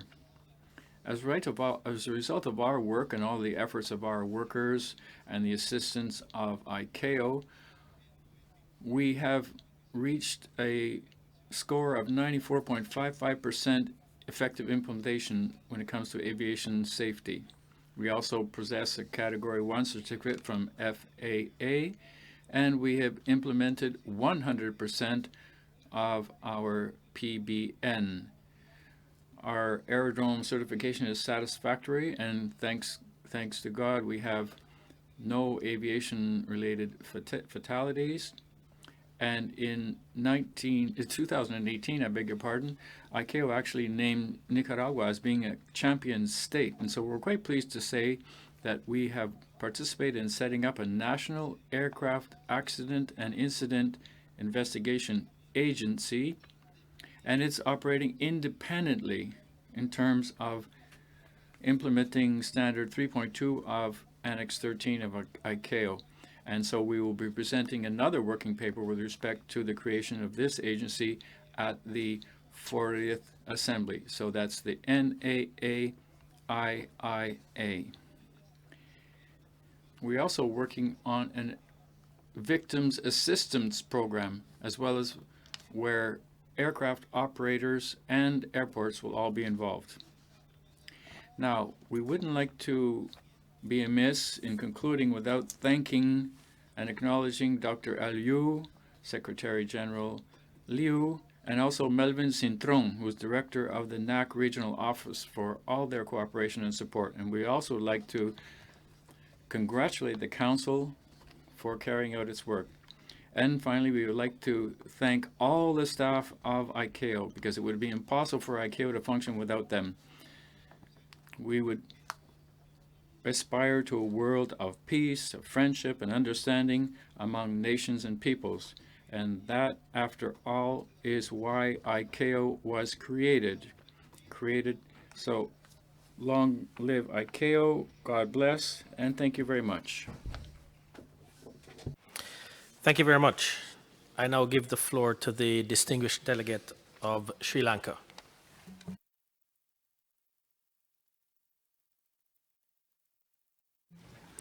The President of the Council of ICAO, Your Excellencies, heads and members of delegation, ladies and gentlemen.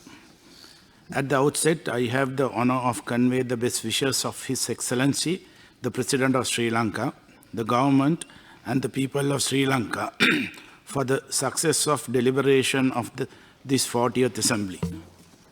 As you may be aware, Sri Lanka is a small island at the tip of the Indian subcontinent, heavily dependent on civil aviation for its citizens to contact with the world. About 99% of the tourists arrive to my country through air. As such, solid air transport connectivity is indispensable to the success of our country. In the last 3 years, we have seen significant progress in the field of aviation in Sri Lanka due to the government's focus on the promoting of the sector.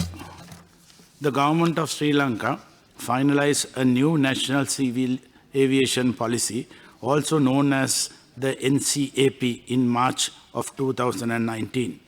This policy is a way of emphasizing the commitment of our country to the importance of safety, security, and economy of our industry. Whilst the sector has been given better direction for the foreseeable future, the ICAO Global Regional Air Navigation Plan will be used at the basis of planning, designing, equipping, and managing the Sri Lankan's airspace.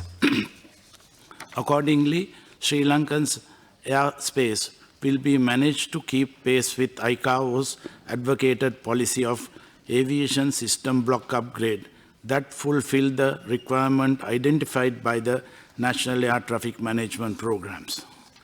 ICAO policies and guidance on principles of non-discrimination, transparency, cost-relatedness, and consultation with users in the determination of levy, fees, and charges related to civil aviation will be incorporated into the NCAP, as well as the creation of a separate accident investigation bureau, along with the recognition of business standards for designation in bilateral air service agreements.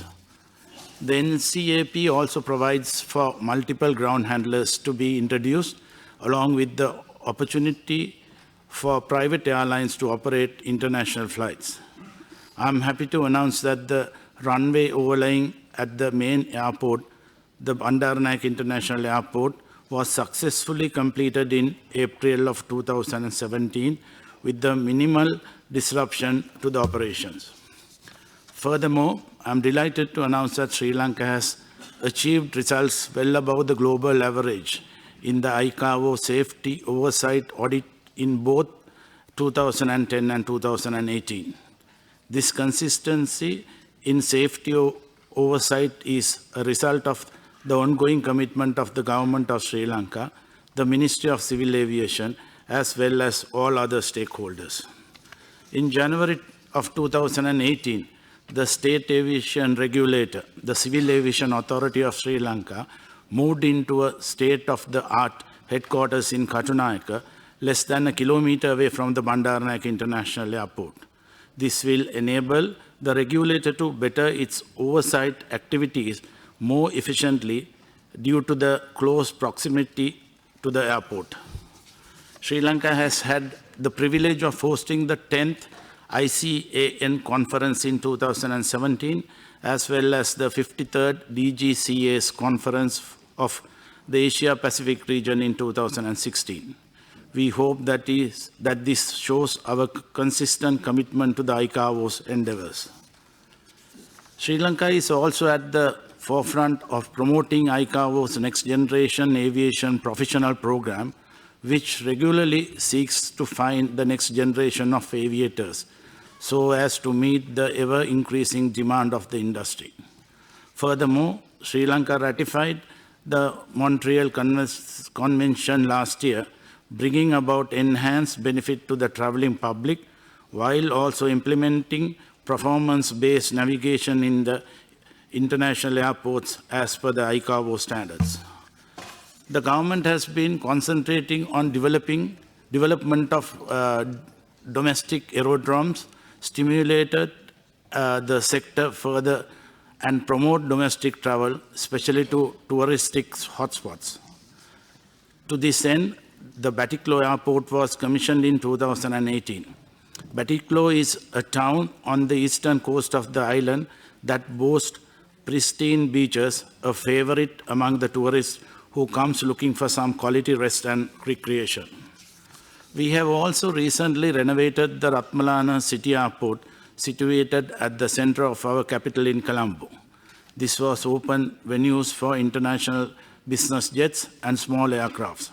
The airport creates to the time-concerned international business travelers who prefer to avoid city traffic.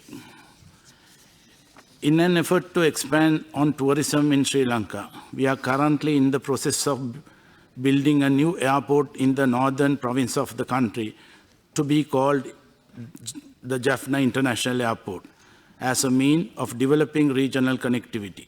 Operations of this airport will be commenced in October this year. We believe this will be momentous in history of Sri Lanka aviation, as this airport was first built by the Royal Air Force during World War II and is bound to create new opportunities for the citizenry in the northern region of the country. Economic implications of aviation for the national economy of Sri Lanka are significant.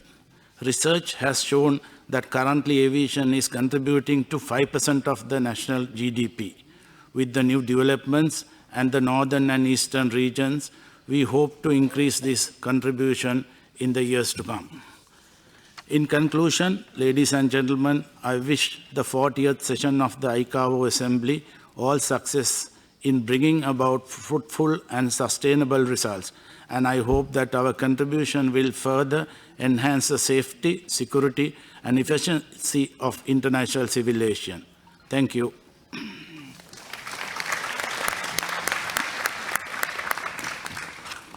Thank you. I now give the floor to the distinguished delegate of Dominican Republic.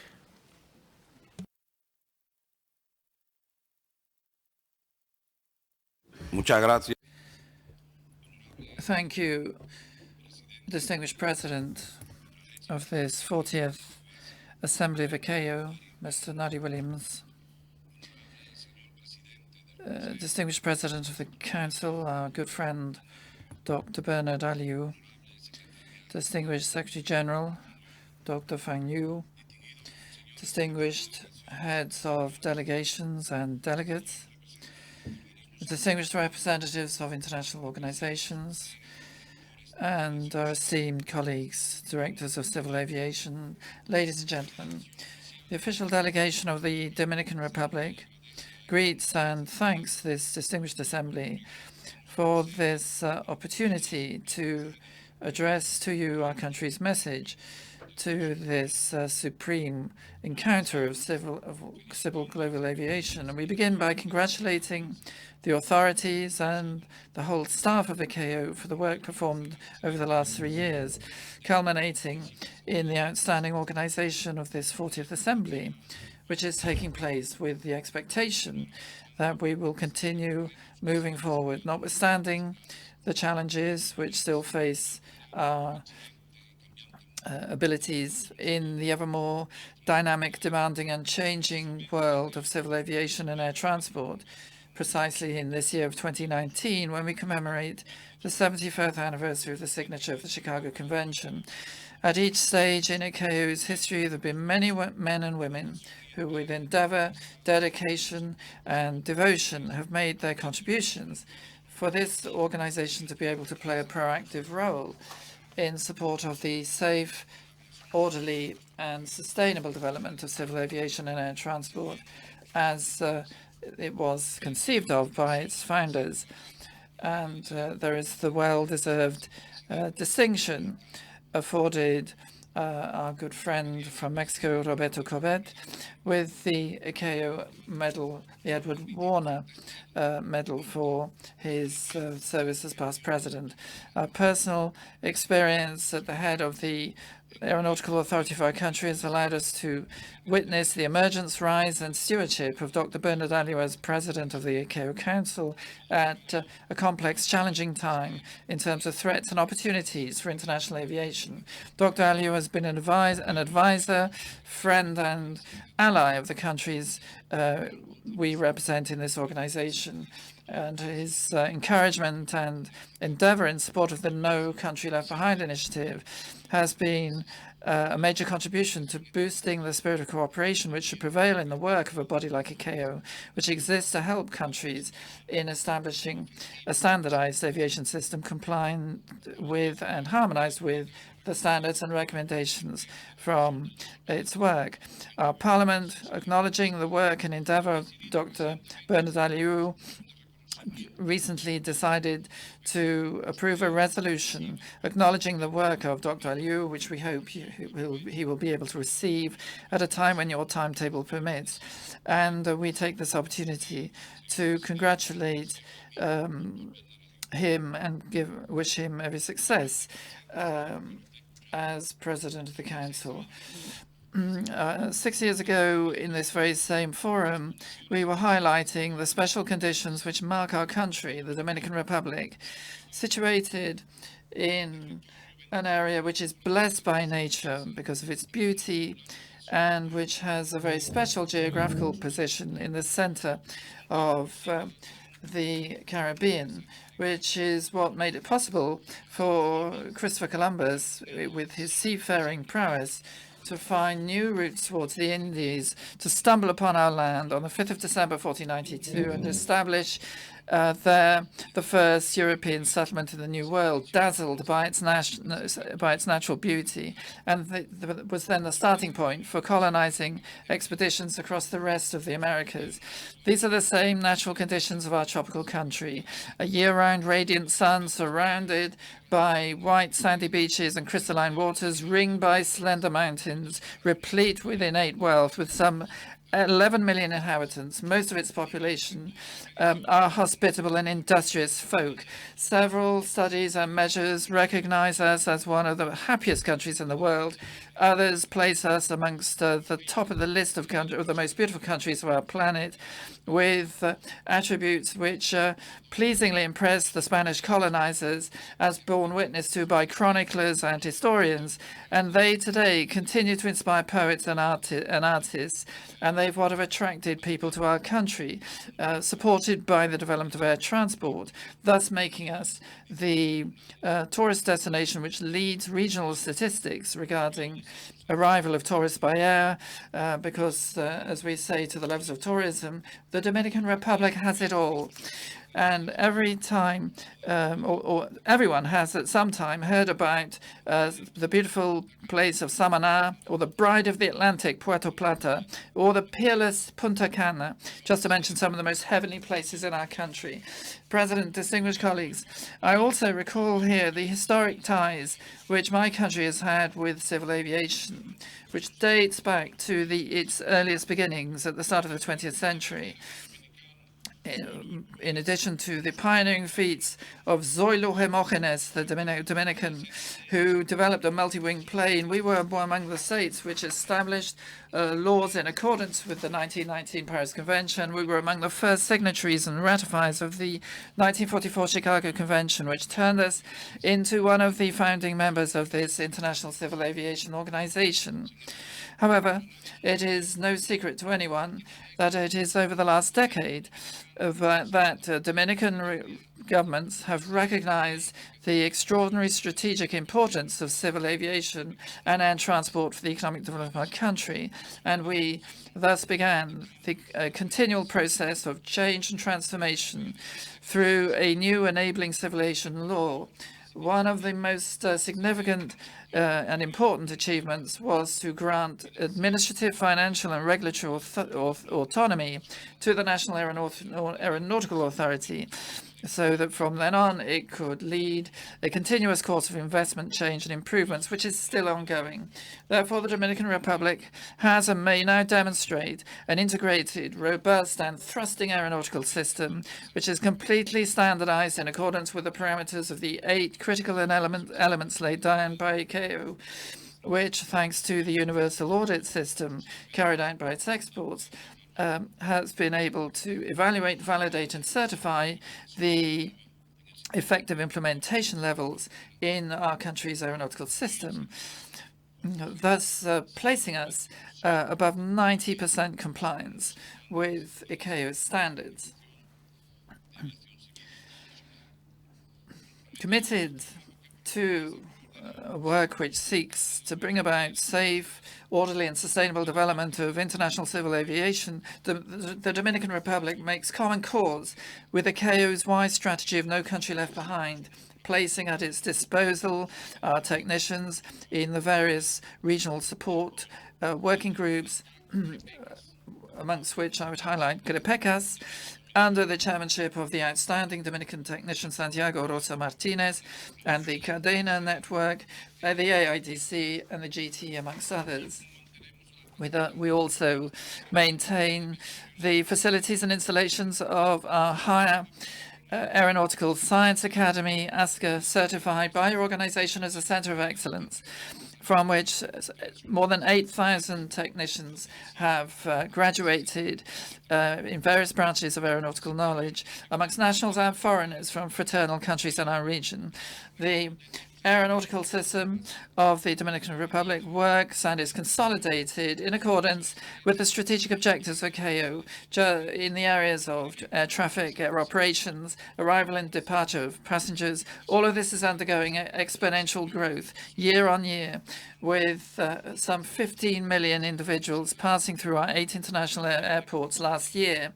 In the area of training, safety, aviation security, connectivity, air navigation services, environmental protection, quality, efficiency, and transparent governance, as well as in the gender equality policy, the Dominican Republic can demonstrate significant achievements and progress. Last year, the Dominican Aeronautical Authority received from the Ibero-American Summit of Heads of State and Government a Ibero-American Quality Gold Medal. And we have entered CORSIA in its current voluntary phase, and we are embarking upon processes, practices, and actions to turn the Dominican Institute of Civil Aviation into a green institution, since our energy consumption comes from a 1 megawatt photovoltaic energy plant located in the technical installations of the Norte Botello Dominican Aeronautical Complex, two modern control centers effectively and safely oversee air navigation services in our airspace, while 80% of our international airports are duly certified. On the basis of our liberal open skies policy, we've signed around 100 bilateral air transport agreements with the same number of countries, which meant that very recently the United Arab Emirates, on the basis of ICAO data, together with Singapore, recognized the Dominican Republic through the Outstanding Global Connectivity Prize. In the area of aviation security, we've all witnessed during this assembly the award of the Certificate of Recognition by the President of the Council to the Dominican Republic for the high rating obtained in its most recent AVSEC audit. As part of our commitment to airport and civil aviation security, our country has updated its legislation and signed and ratified the main security conventions fostered by ICAO. And from the United Nations Development Programme, the UNDP, the Dominican Aeronautical Authority has received the significant distinction of the Gender Equality Seal, which turned us into the first institution among our peers to obtain at the global level this very important distinction. President, colleagues, our country avails itself of this opportunity when the highest authority of global civil aviation meets at its 40th Assembly to reaffirm our commitment to ICAO in following its guidance, continuing to support its work programs, and contributing our experts to participating as auditors in universal audit plans and as instructors for aeronautical training. Through our permanent mission headquartered here with Ambassador Carlos Veras at its head, we maintain the excellent ties which have traditionally marked our relationship with the authorities of ICAO and the entire international aeronautical community. President, distinguished colleagues, this supreme event of global civil aviation should not pass without our casting friendly and supportive eyes towards our brothers and sisters of the Bahamas, recently assailed by the ferocious, devastating Hurricane Dorian. Our peoples in the Caribbean region know the meaning of the passage of a Category 5 hurricane, with the strongest winds being at 185 miles an hour, so we cannot be indifferent to the tragedy which is still being experienced by our brothers and sisters in the Bahamas. The Dominican Republic proposes that ICAO incorporate an emergency assistance committee for the Bahamas and it calls on delegates here to approach the representatives of the Bahamas at this assembly, to listen to them and to express solidarity as just a first friendly gesture.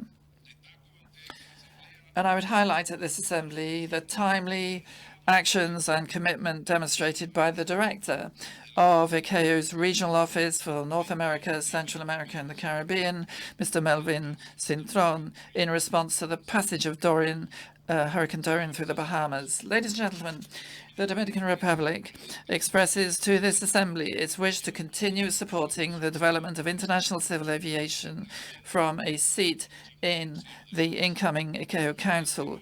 We restate our commitment as a country to supporting and complying with the agreements concluded by the Latin American Civil Aviation Commission with the Civil Aviation Commissions of Africa, Europe, the Arab states, and the Asian Pacific in the Montreal Group.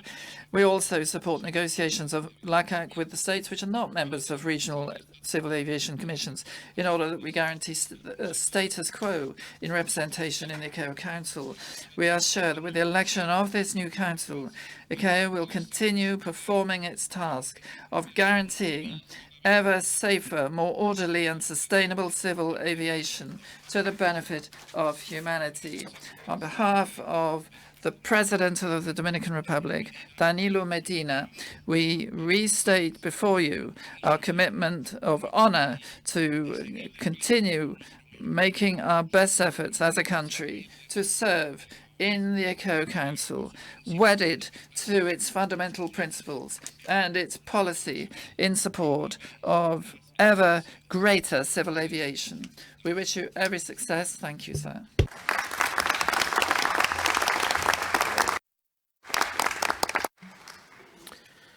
Thank you very much. That concludes the statements from the delegations. We have a short intervention from the Russian Federation. Distinguished President, ladies and gentlemen, the delegation of the Russian Federation is grateful for the election of the Russian delegation as a member of Council, and we assure you that the Russian delegation will continue to pursue a policy of developing international civil aviation and advancing the interests of all the states who are committed to such further development. Thank you.